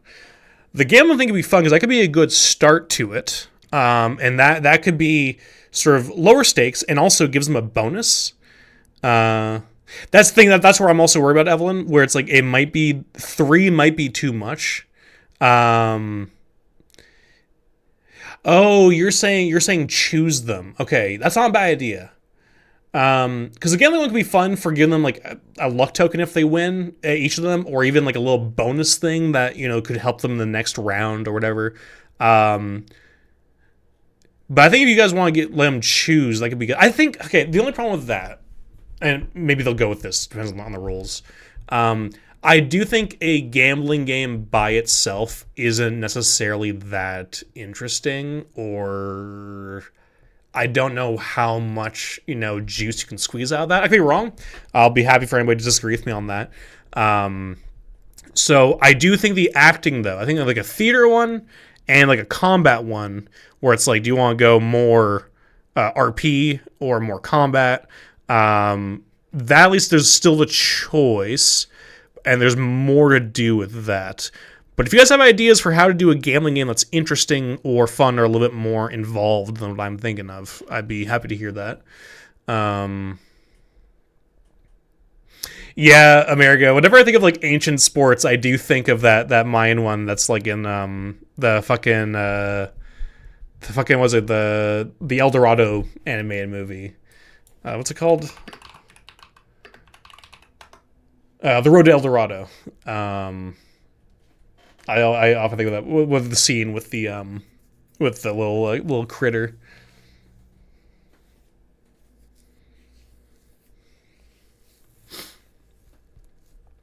Oh, there you go. Okay, you just threw in exactly what I needed there. I think if it's a gambling game, I think it should be made very clear, like in the first round or second round. Bowling.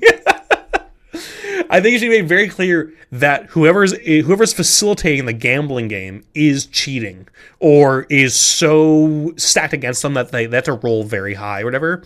So maybe they have to find a way around that, whether it's using their players to sort of see like what their cards are, or having to sort of make distractions.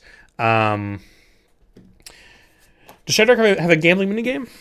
I would not be surprised if it does.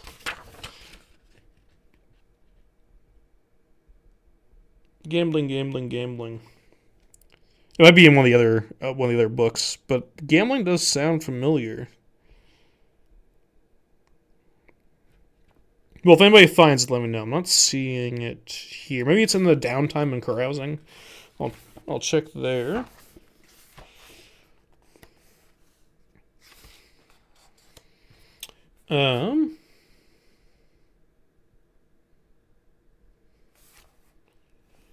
Okay, there is carousing. Is there any gambling? There is a Wizards and Thieves little minigame. I'll look at that later. I think that's very similar to Rat Snake, is my guess. So I'll look into that, though. But yeah, so there is a little gambling minigame. I will check that out as a potential. For gambling, perhaps use reskinned Wizards and Thieves minigame from core book.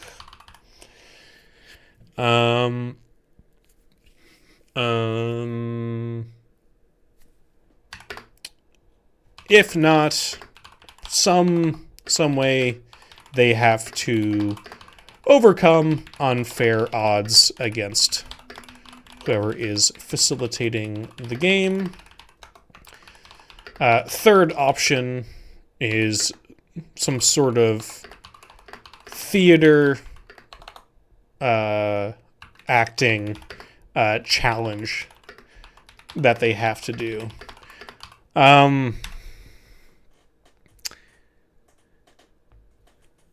That one could be tricky. That one might be a lot of work, actually. It's not a bad idea, but it is when we're talking about like time, with how much time we have for this. That one might, because I do have some adventures. I don't want to spoil any of them, just in case people haven't played them or don't want to spoil anything. But there are a few I have that do have like a theater scene that's in them for when the players get to that part. So I could steal from that, because I'm not writing like a script by Saturday. It's not happening. I'm too busy, and also I just don't want to.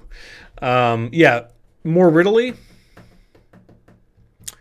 Yeah, we'll do. I'll hold on to the theater acting challenge in case that could be fun. But we'll add the riddle to it.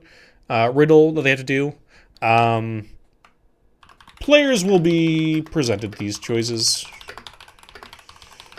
so they can actually have agency in what they choose.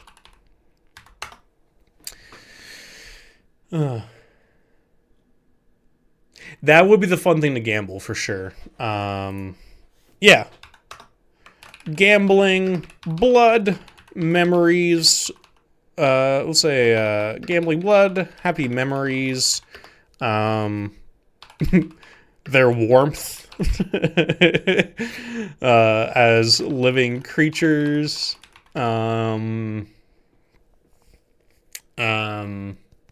Shadow, etc.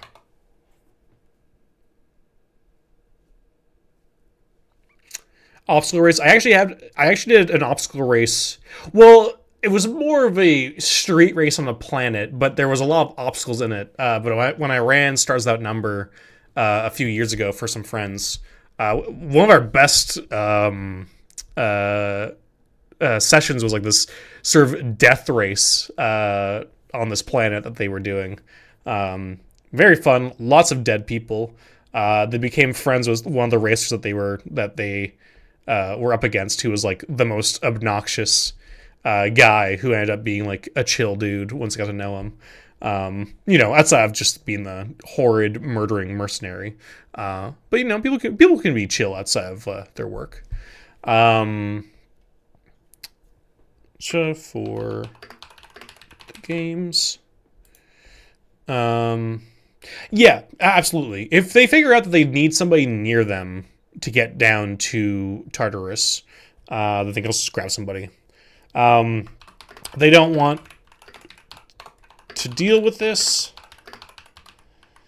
They can kidnap an Elysium character down to Tartarus with them, who will get them there, but may not be there long once they are in Tartarus.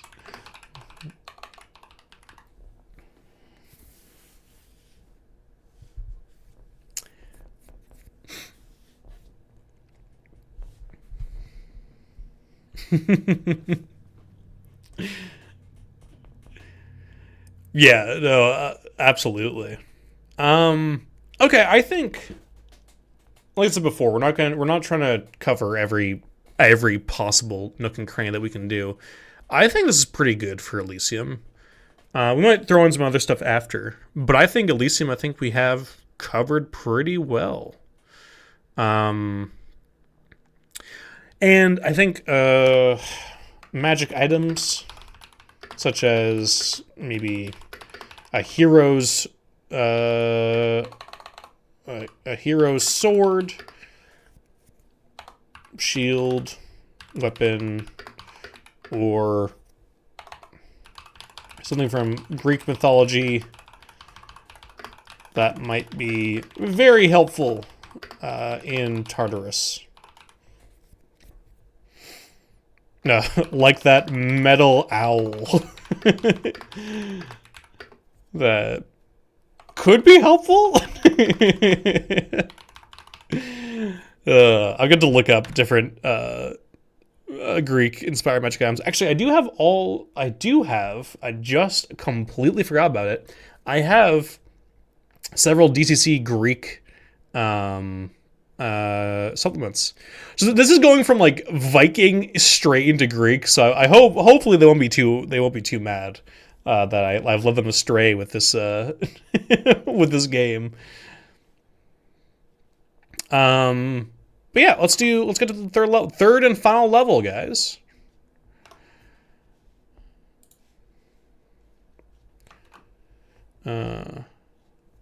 Tartarus. I'm gonna have to level 3. Yeah, there you go. That's what I was thinking about. I was thinking something with being able to see in the dark, like seeing in the dark, but can only describe / not easy to get the help it's not, what's the word I'm looking for? It's not gonna be not straightforward like they might hope, but very useful. I'm just going to do a bunch of spaces here so you guys can actually see. There we go. Perfect.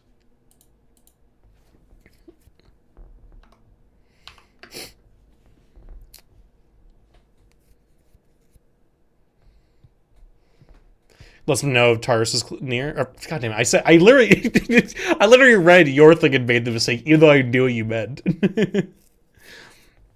Yeah, it was, like I said, not intentional, but I'm going down that way. Okay, I think this is really where we do the horror. Really, like, goes all in. I think we're going all in on the horror now at this part.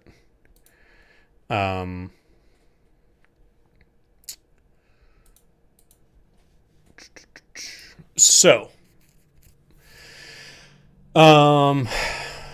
pitch black, maze-like.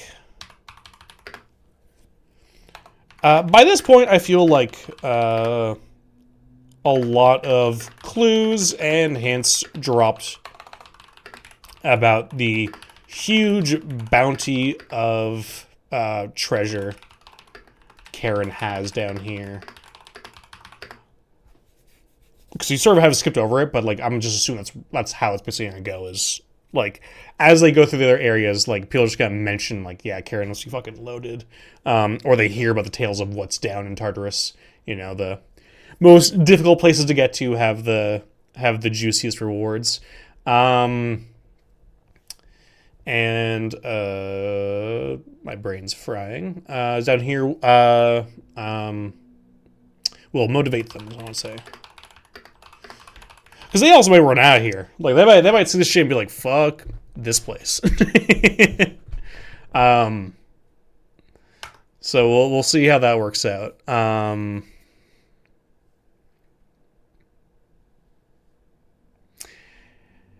Yes, I like that.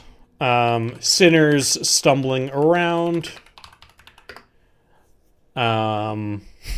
Maybe even the sounds of a minotaur.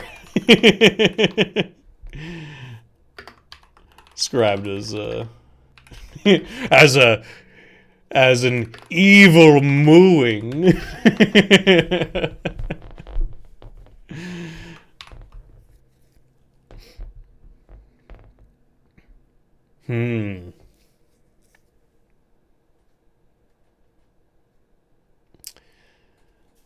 Something around looking for either the exit which they'll never be able to touch, or treasures they'll never be able to enjoy. And maybe the Sons of a Minotaur. There we go. Yes. So this is where we wanted to throw in that we mentioned earlier. Them taking treasure might be the way to sort of like summon Charon. So treasure stolen from Tartarus.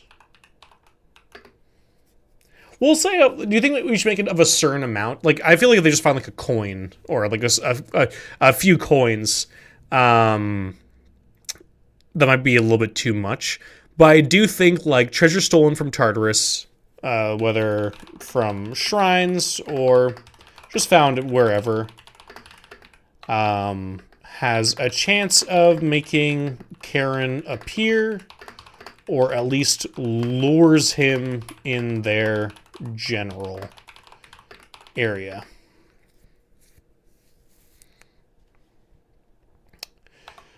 We can say, what do you guys think? 1 in 6 chance?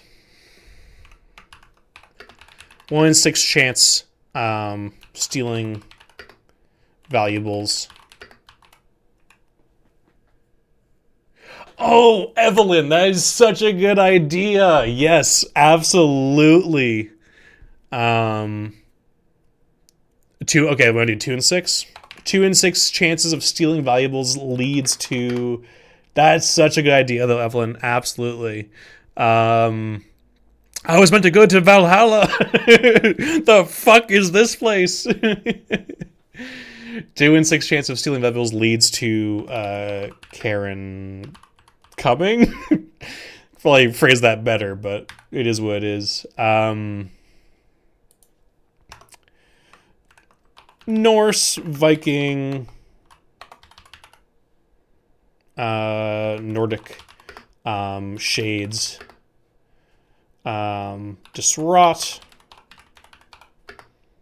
and despaired. Oh, was distraught wrong? Oh, distraught. And despaired, by arriving somehow in the wrong afterlife. Instead of Valhalla, or wherever they were meant to be brought instead.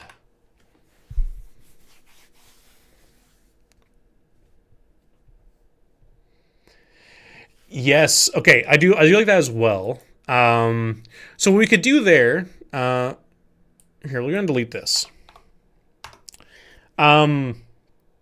We could make it a larger table, like a one on a D12 kind of thing. Basically where it is ramping up, where when they steal it, that's where little clues, where like they hear like sounds. I don't know, of like an oar sloshing into water or like something like that. Or the sounds of like rasping, or coins kind of like clinking together. So whatever might show at least, hey, fucked up creature in the darkness might be coming for you. Directly related or clued into the fact that you are stealing treasure from here. I think that could be a good way to do it. We could make it just the 2 in 6 or the 1 in 6, and seeing how that works out. But it could all just be building up to. Okay, so I'm just gonna go back a bit because I think this will be. I'll be interested to hear what you guys think. With so many people in here, so many talented people in the chat. The problem with a maze, and the problem with this dungeon and the abstract world, depending on if we have some good locations that they can find, it can feel a bit aimless and taking away their agency if no matter where they go, they end up at, like, we'll just call it the boss room, just easy shorthand for whatever we end up talking about here. So we could have different ways of doing this where like because I want Tartarus to feel like an endless hell world where like it's just like nonstop tunnels that go off in different ways. But the problem with that is obviously we can do the thing where we describe sounds like coming down this hallway is sounds of a raspy breathing, and down that way you hear like the clanking of an anvil or etc. etc. So that still gives them the choice and information to make decisions. But with that is that it can, if it's all linked to the same place, that might feel a little bit like not that interesting. So that's sort of where I'm battling right now with the sort of very abstract world and the sort of interesting places and choices I want to make sure the players can find and have. Now, what we could also do if they keep stealing shit is that there might be the way to the final room or one of the final areas that they're trying to get to. Both the area that'll get them their coin and maybe like the way out of the ship in a quick and fast way. We could have it that if they steal enough stuff, instead of a 1 in 6 chance or a 2 in 6 chance, it's a timer. So every time that they steal stuff, it's like a chit, or like I mark off like, okay, that's the first time they stole stuff while they're going through here. When they get to 5 or 10 or whatever's a good number for this, they get transported to different areas or like to the final room or whatever with Charon. Maybe at first he's chasing and then later he transports them. Maybe it's. That's where I'm struggling with. Like, that's the tough part. Where I want to make sure that it's still like an endless hell world, while also not just bumbling in a way that feels like wheel spinning, or just not not interesting. So you say use the same dice for random encounters. As they loot, they add a modifier to the roll for both underclock and encounter tables, which lets them get more room options. So Charon shows up more often and they can get to weirder rooms. I see what you're saying. That's a good idea. That's a good way to sort of keep it all in one. Firstly, it gives me less work to do, so it keeps it all in one. And I guess does turn it more into just like a point crawl, basically. That's not a bad idea. I think that's probably what we'll do with. We'll go. What's what we're looking for? I just said 2 seconds ago. Point crawl. Point crawl. In this area. Well, okay, because it is the difficult thing. I mean, I've gotten a lot better at running dungeons than I used to. But it is one of those problems with dungeons that, like, in a verified space, and I love point crawls. I mean, I actually think I prefer point crawls to a lot of other kind of crawling anyway, because I think you can just get to the meat while still giving people choices. But there's a lot of dungeon crawls where like it can be a bit boring, even if you read every article online and follow a lot of stuff. It can still sometimes feel like for the players, like, just kind of not that fun. And so a very, like, a world where they're just kind of like, anywhere I go is just darkness. I guess we'll go this way. Yeah, sure, we have some information telling us what this is, but, like, it can still be maybe not enough if it's too samey and similar. You could absolutely end up with that odd situation, and I think that's totally possible. And, like, I would say there's a very high chance for anybody to at least have one character or one person be like, let's not take anything, guys. This is an obvious trap. There's shrines with like gold, like purses full of gold and, bejeweled daggers. Like, obviously, if we take that, it's like cursed or whatever. So that's absolutely a chance that will happen. I don't think that's too much of a problem, though, as long as, I guess, we can find a way for the exploration to be fun. Because if they are very smart, maybe in that way, what happens there is they get the jump on Charon instead of him getting the jump on them.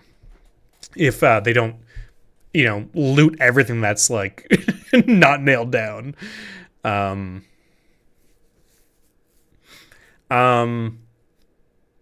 Okay, point crawl in this area.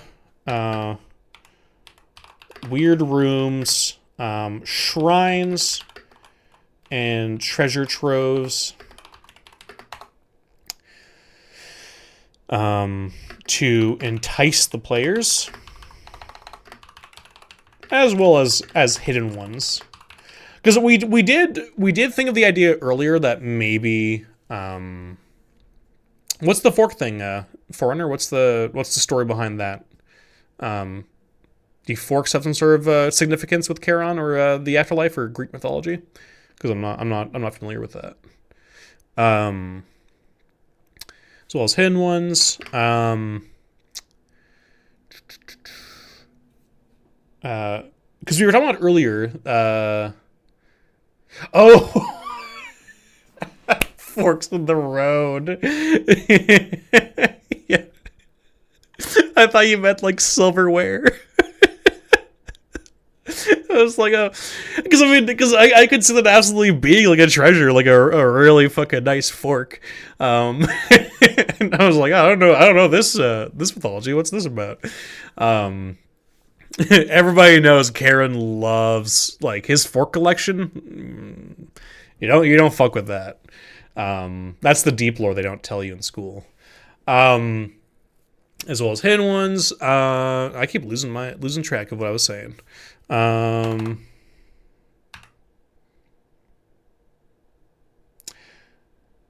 Ooh.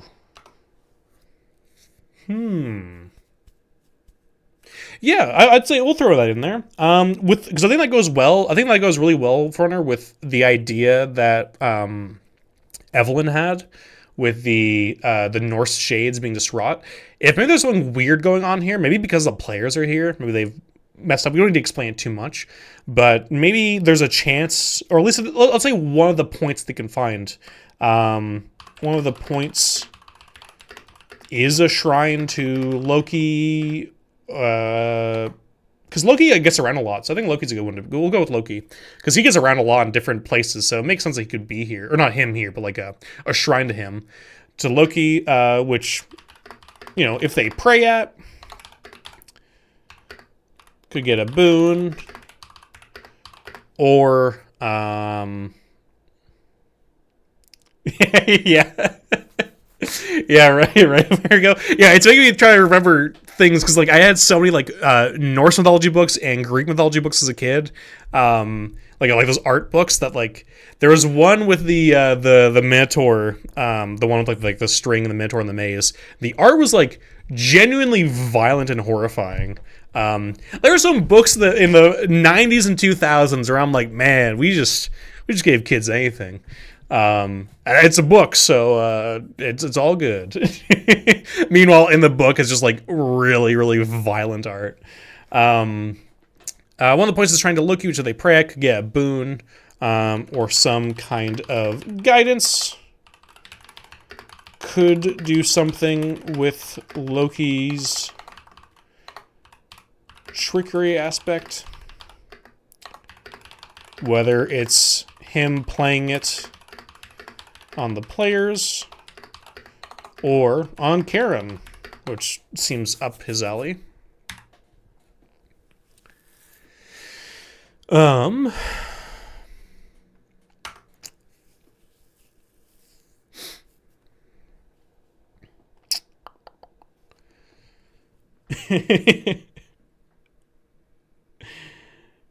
just have like a fucking Hydra room, which the bit is just don't go in there or find a way around it because you don't want to deal with a whole Hydra.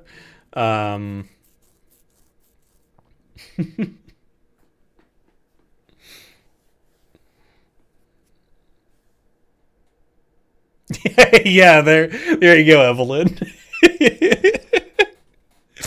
Just like black bars across like half the sentences.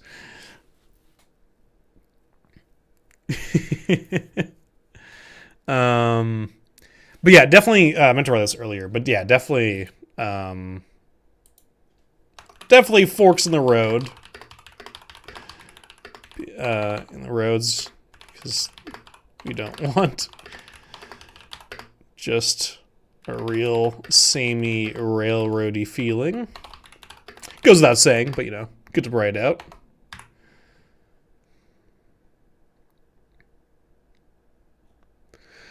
Oh, yes. Yes. Okay. I like that a lot.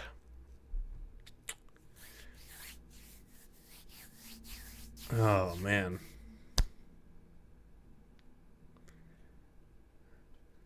Are there any famous, like, wizards in Greek mythology or adjacent, like, Mediterranean mythology that could be...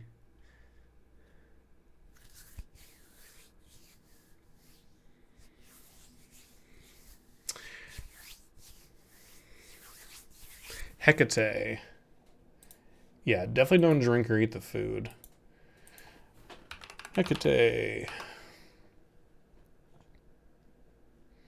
Hecate is a goddess in ancient Greek religion and mythology, most often shown holding a pair of torches, a key, or snakes, or accompanied by dogs, and in later periods depicted as three-formed or triple-bodied. Ooh. Circe.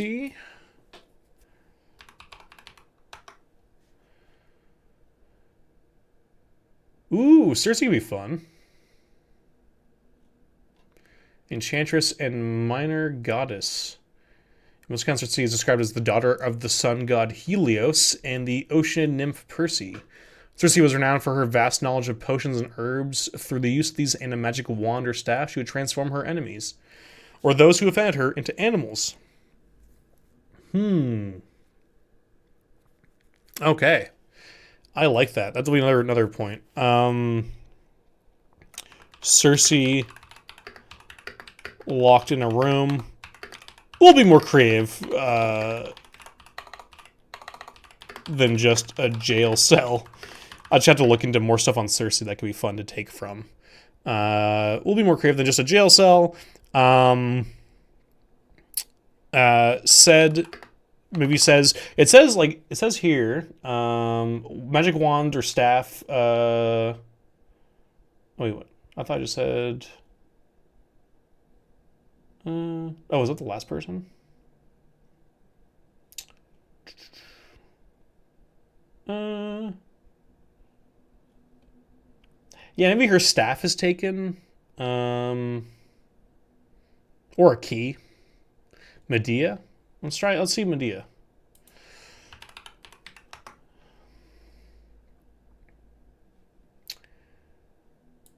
Medea on Wikipedia. In Greek mythology, Medea is the daughter of King Aeetes of Colchis. In the myth of Jason and the Argonauts, she aids Jason in his search for the Golden Fleece. Medea later marries him, but eventually kills their children. Okay, I think we might have found our person here. Kills their children and his other bride according to some versions of her story.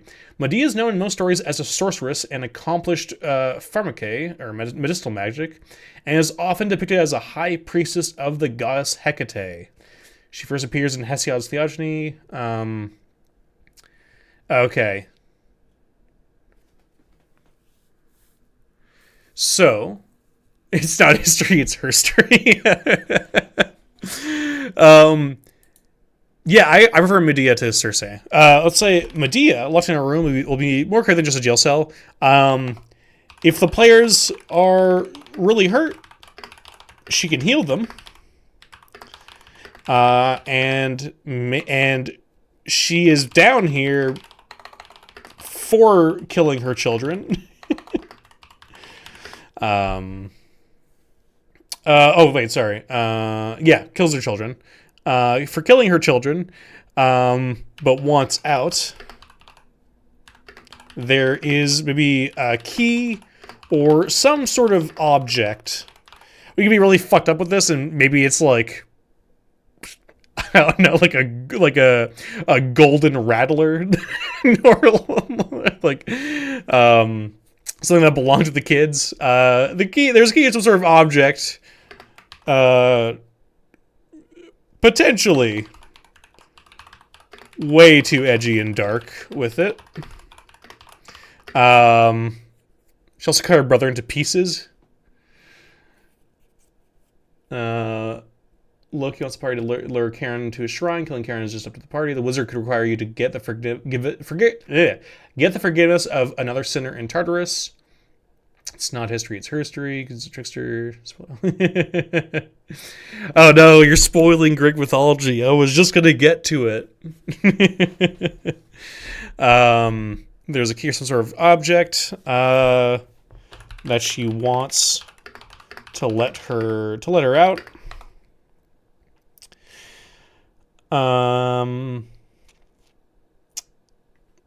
And she promises to get the players, the PCs out as well. Oh, let's make sure. Just go next one. There we go. Okay, there we go. Perfect. So, yeah, we could do more with Loki. We could see,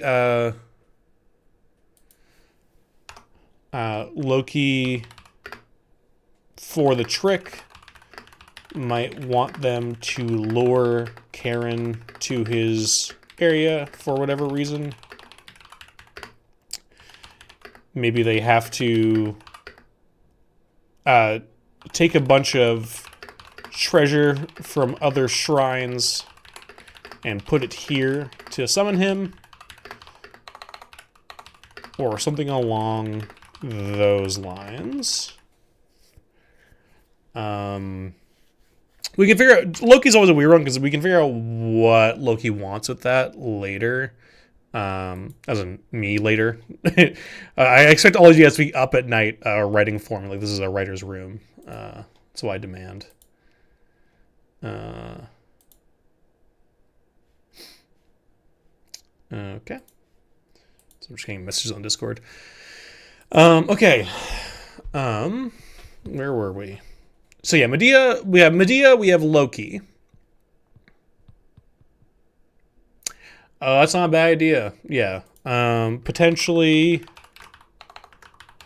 wants Karen as a new servant, plaything.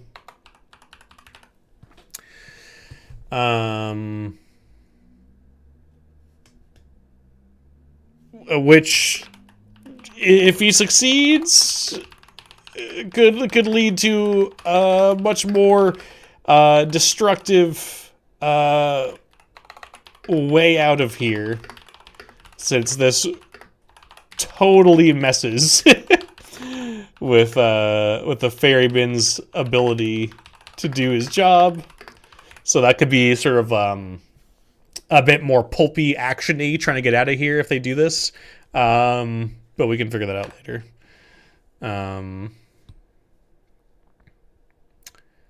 Oh, for Ragnarok, Loki may want Karen to fetch him monsters and sinners for his army. That's not a bad idea. Maybe something to do with Ragnarok. Just interesting idea, mixing Ragnarok with this boat. Okay, let's just try and think of some other ideas or some other things that they can find. Loki, we have Medea. Should we have a more just straight kind of like get around or combat encounter just to spice things up a little bit?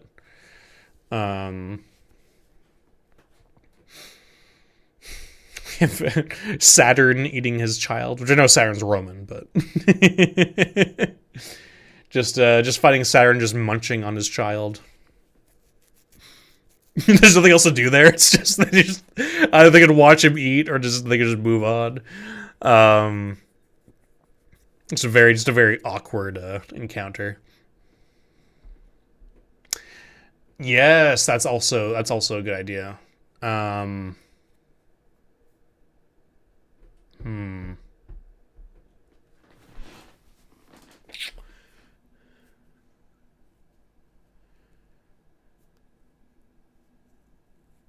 Yeah.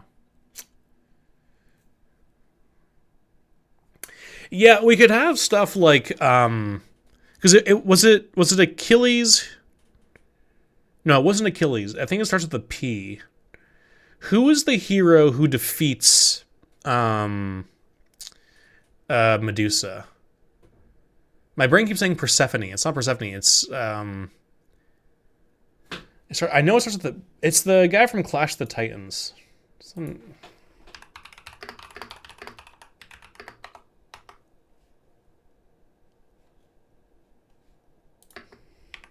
Perseus. That's what I'm thinking of. We could have like the shield of Perseus to protect them against any sort of spells or things that he might have that they could collect. Yeah, there's Jason the Argonauts. Wait, is it Jason? Yeah, that was Perseus. Isn't Perseus the one who gets the shield to like make her see her reflections that she turns to stone?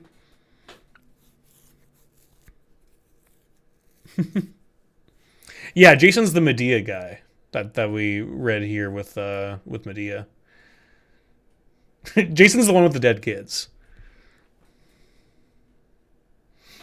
Getting gaslit by chat. But yeah, so we could have like the shields of Perseus being a magic item that they could find.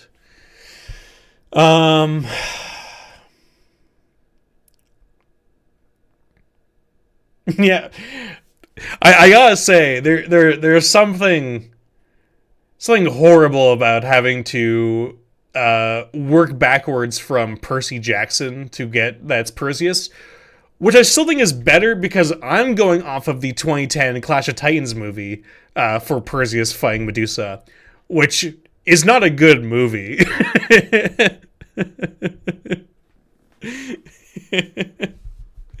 Yeah, no, that makes sense. So,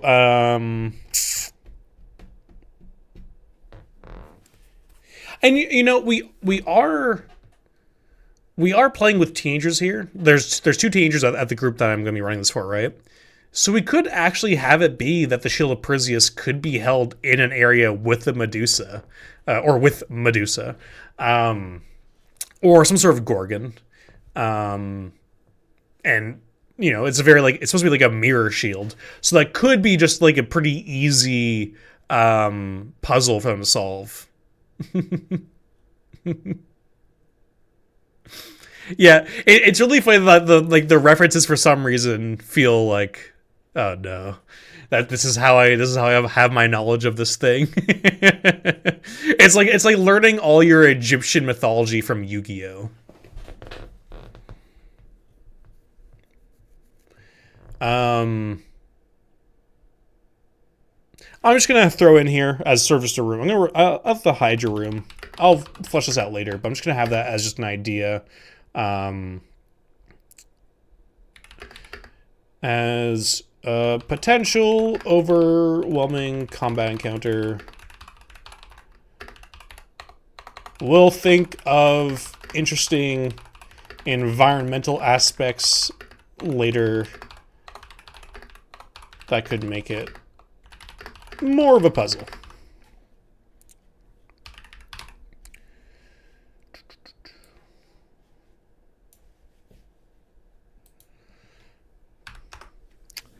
Just has one.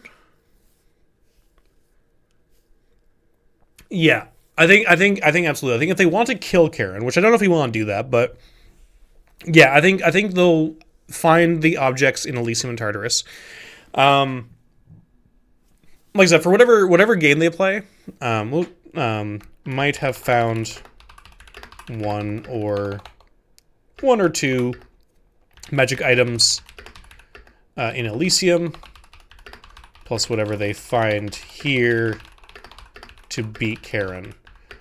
Shield of Perseus. We'll go God of War with this and do, I don't know, gauntlets of Heracles, you know.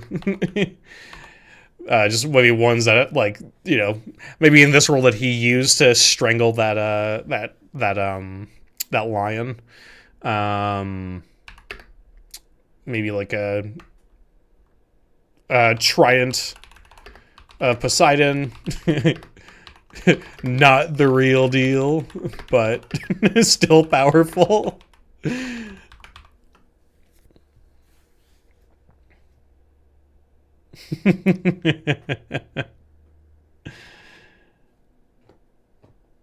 Yeah, just throwing a whole bunch of Zodiac shit.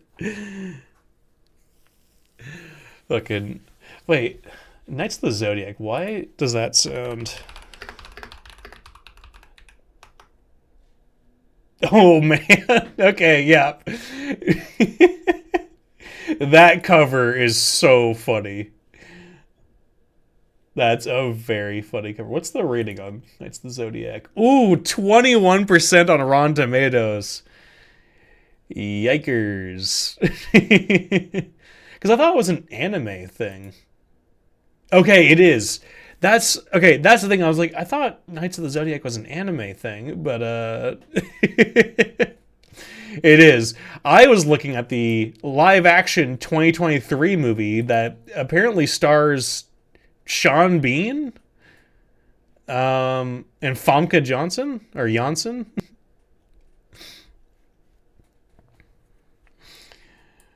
Good God. Anyway, sorry. Back to this. Players can also get rumors of other magic items from heroes in Elysium depending on RP. Yeah.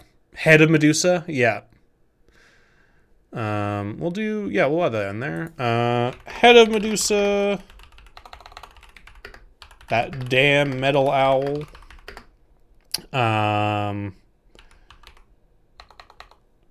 Spear of Zeus. Thunderbolts of Zeus. Yeah, the torch timer is the real sort of pressure timer for this, because this is where, like, before this they're not going to need to worry about that. There's going to be enough light and ambient weirdness. They're going to be okay. I think this will make that real jump into, like, we're in the real Demon Souls starts now. Once they're in this part of the world.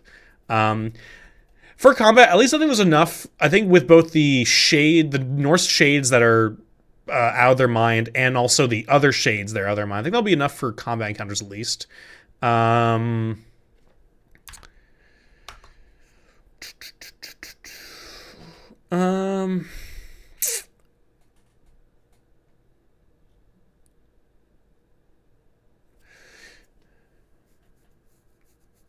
Could also have a room here, maybe with like an oracle or something.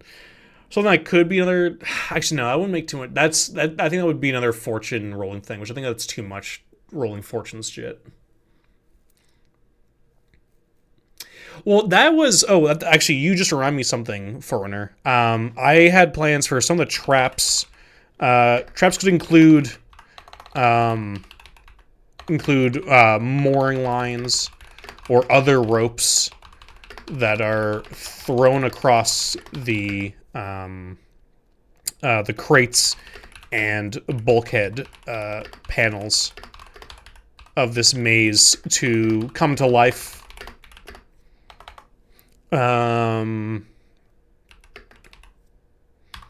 As well as so come to life. Maybe seawater sometimes sprays through cracks that can extinguish the torch. Oh, the shade of the Minotaur is interesting, because that makes me wonder what the fuck happened to the Minotaur. Is it the Minotaur? Who does the Minotaur fight? Because don't they both fall into hell or something, or like they both kill each other, and so they both end up. I think he fights Achilles, doesn't it? Is it Achilles and the Minotaur, or who fights the Minotaur in Greek mythology? Theseus. Half man, half bull. Yeah. So Theseus is the one who attacks him. It's not Jason. You guys keep saying you guys are giving so many accolades to Jason that he does not deserve. He gets one golden fleece and that's it, and kills some stop motion skeletons. Shade of the Minotaur. Is able to be conversed with. as well as potentially be hostile. Maybe he is found following a line of or I think after writing this I think we're all failing our Greek mythology 101.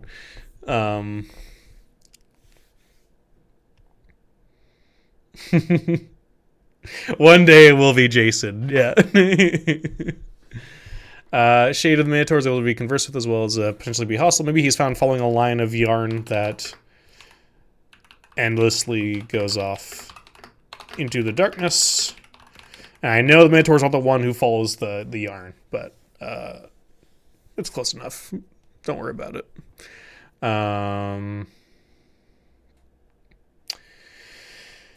I'd argue it should be a shade of Medusa or a Gorgon if the head is an item. Yeah, I think it's good. I think shades for most of them is pretty good. I also think shades in general might mean that we can also turn them down a bit. Like I might be able to turn down the Hydra to a shade of a Hydra. Or it's a Hydra they find that's in constantly losing its head and like having to like have more come out of it. Just a Hydra room full opening a door and it's just a Hydra room of never ending manipulating Hydra heads coming out. One that's like stuck in the middle of its death of having its head being cut off.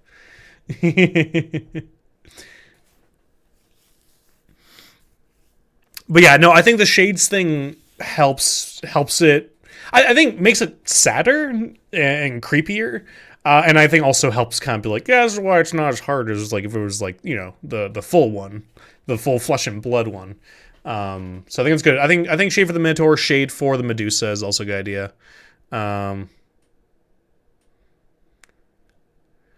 Oh, that's fun. I like that. That's cool. Yeah, just the head sort of just coming out. I will say once again. Once again, for order, you keep saying you haven't played Hades, but you keep describing Hades. One of the Hades boss fights, I believe in Tartarus, is I think it's the Hydra, where the heads come out of like the lava, different parts of the floor, and fire off shots at you.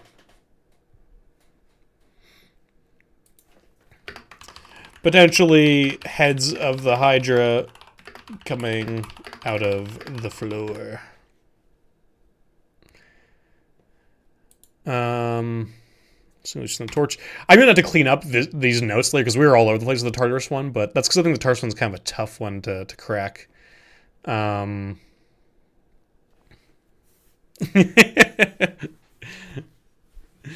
You should play Hades. It's really good. Okay, so let's just sort of recap what we have here to see what else we might want. So we have some traps that we can do. We have some potential combat encounters. We have the goal of them trying to find like his loot.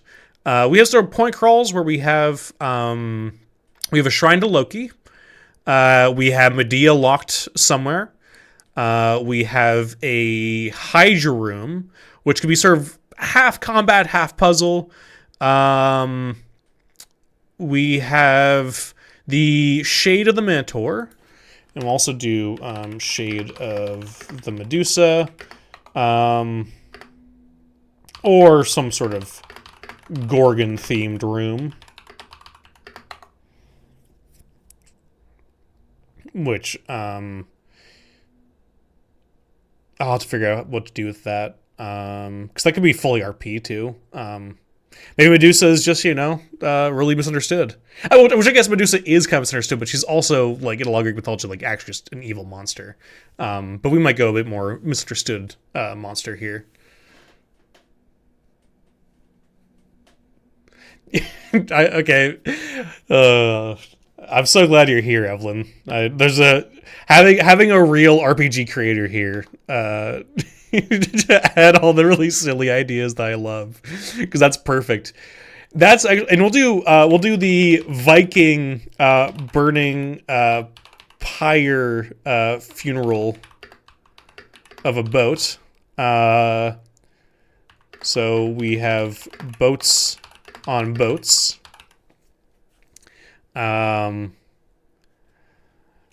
Maybe the person inside is somebody the PCs know.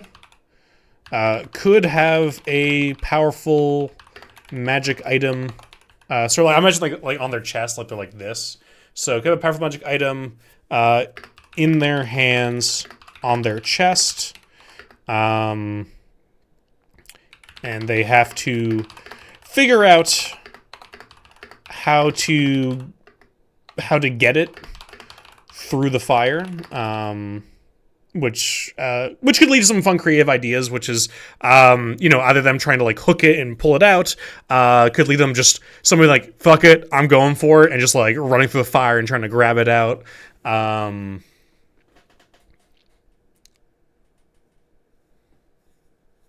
Yeah, ever burning Viking funeral, exactly. Yeah. There you go. That could be a Raven of Odin. We'll do that. I think that could be a Raven of Odin.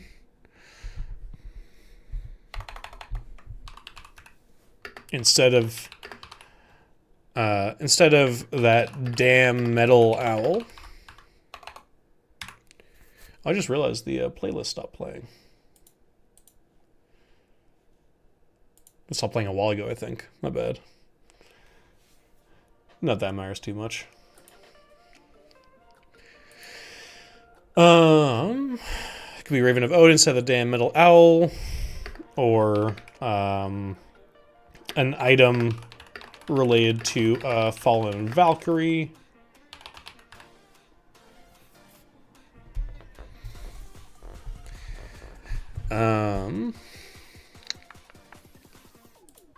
I feel like seawater, so I was supposed to do cracks here underneath like all this other stuff. It's just all such a mess.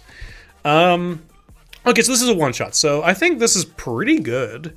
And then finally we have the final room with Karen, which may not be the let's not call it the fall room. Let's call it like Karen's room, which may not be where the PCs fight or find him in the end, but can act as the final destination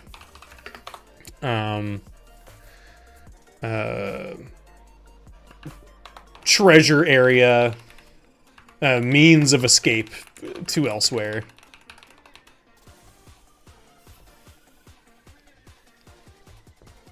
I know, right?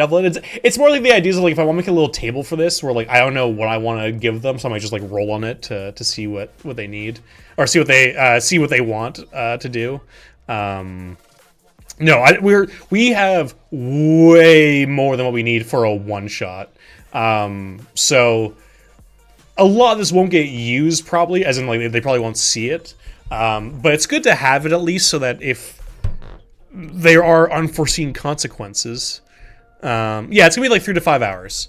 So like, I don't see them like they're definitely not gonna steal these rooms. I just want to make sure I have enough stuff here that's at least interesting or different that will give me options for when I run it. But this is a lot. But yeah, I think the final treasure room.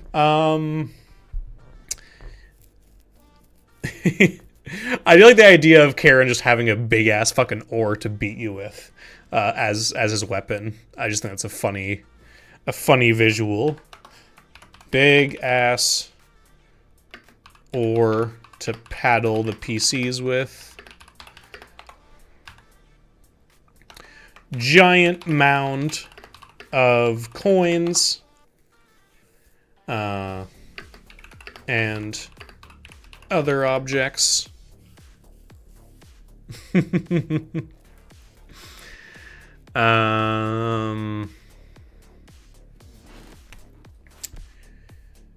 the way out.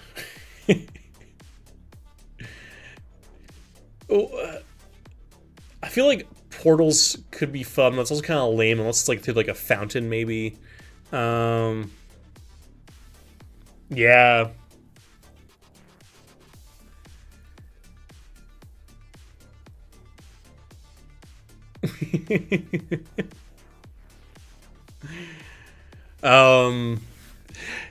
Yeah, it depends on how silly you want to go with it. If they can commune with Hades and be like, listen, man, Karen's been working nonstop. He's actually like, I'm actually really worried about his mental health. If you can defeat him for me, so he gets knocked on his ass for a bit, so I can actually hang out with him for a while, that'd be great. Oh yeah, Karen's lantern. Karen's lantern.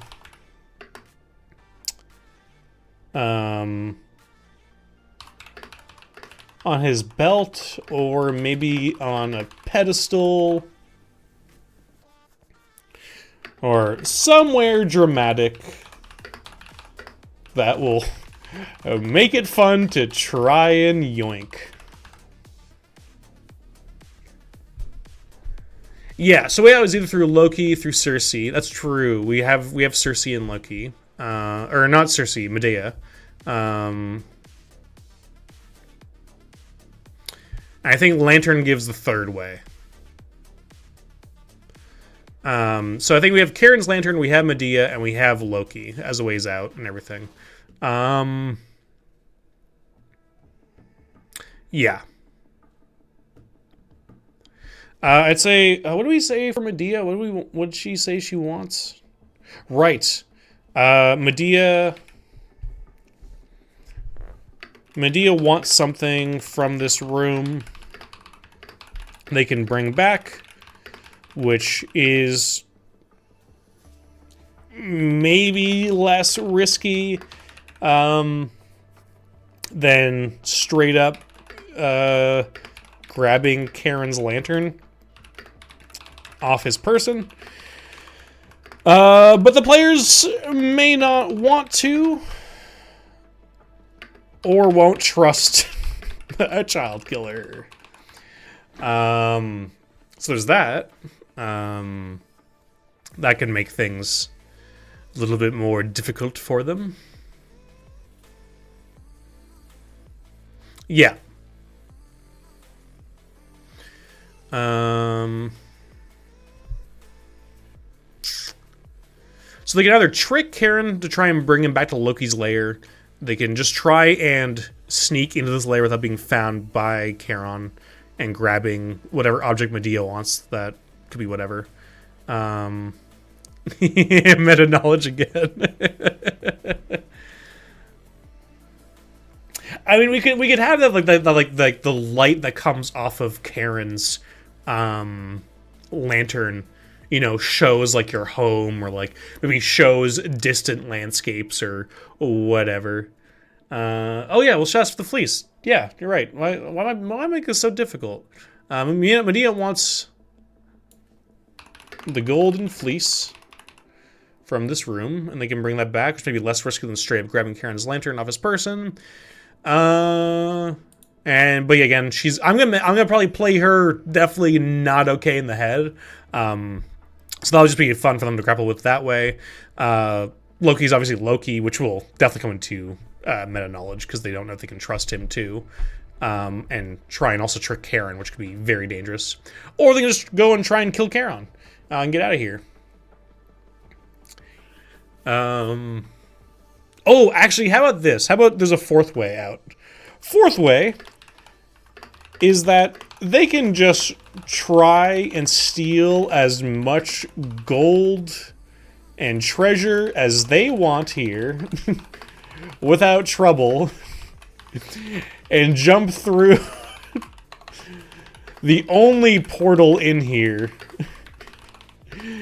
which goes straight to like Hades' palace or realm, castle, whatever, which looks more like straight up hell through the portal of hell, or an alien hostile world, and they can escape from here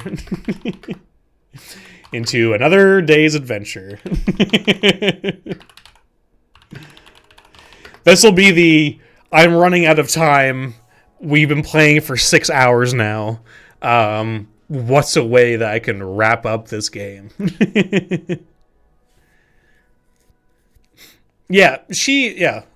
She claims it's to heal her children. This is a crazy level of adventure. This is honestly like a DCC adventure, to be honest. Yes. Yeah. Yeah. Brings them to hell with 1L. Yeah, that's actually a really funny idea.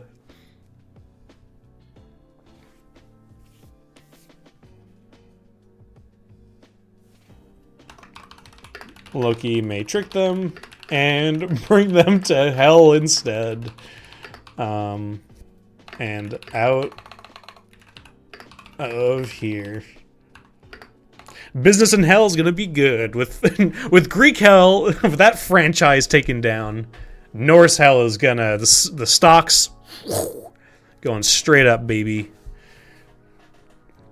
Okay, this is a lot. This was way more than I was expecting to do, but I think there's obviously like the details that need to be, you know, ironed out, and, you know, the smooth down the rough edges and all that sort of stuff. But I think we're pretty good here. Yeah, straight to the abyss, Evelyn. Just they can go play with the Kraken.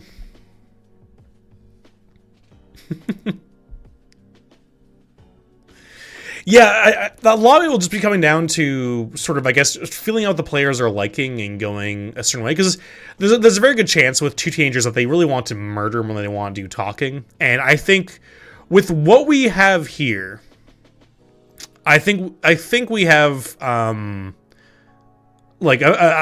think we have a lot of place for, okay, you guys don't really want to talk here, we can change this to a combat encounter instead, or you guys want to do this instead of that. I think this is, because it's so abstract and weird, I think it'll be pretty elastic with how I run it. Oh yeah, I mean, in terms of cutting, like, obviously they're not going to see everything that we have here, but we'll be able to pick and choose from some of the ideas here. They'll make it a little bit more, depending on what they like and don't like and that sort of thing. No, not at all. Not at all. Don't worry about it, Forerunner. This is what these are for. Like, listen, I can just be at home alone and just write up my own ideas and everything. That's no trouble for me. And I would much prefer people talking and joining in than people who are than no chat, because then it's like, what am I doing this for? So no, I think this is great. I think this is a really fun idea. I think we've also found a great way to still incorporate the Viking and Norse elements into this. So I think we're all good for this. And I appreciate everybody who showed up. Thank you, Amerigo, Evelyn, Forerunner, and I think we had like Middle, some other people from earlier showed up and joined in, and Locke as well. So thank you guys for adding to it. But I think we're pretty much good here. And absolutely, I will. There's a very good chance I'll show the cleanup version probably on the Discord, I would say. Might just post either the after action report or just like the document that I clean up everything as, and sort of see where things went once I do that. But anyway, guys, I think I'm gonna end the stream there. I appreciate you guys showing up and coming out. It was nice hanging out with you guys. I might do more streams like this soon, but I don't know. Thank you so much, and I'm gonna cut the stream now. So goodbye.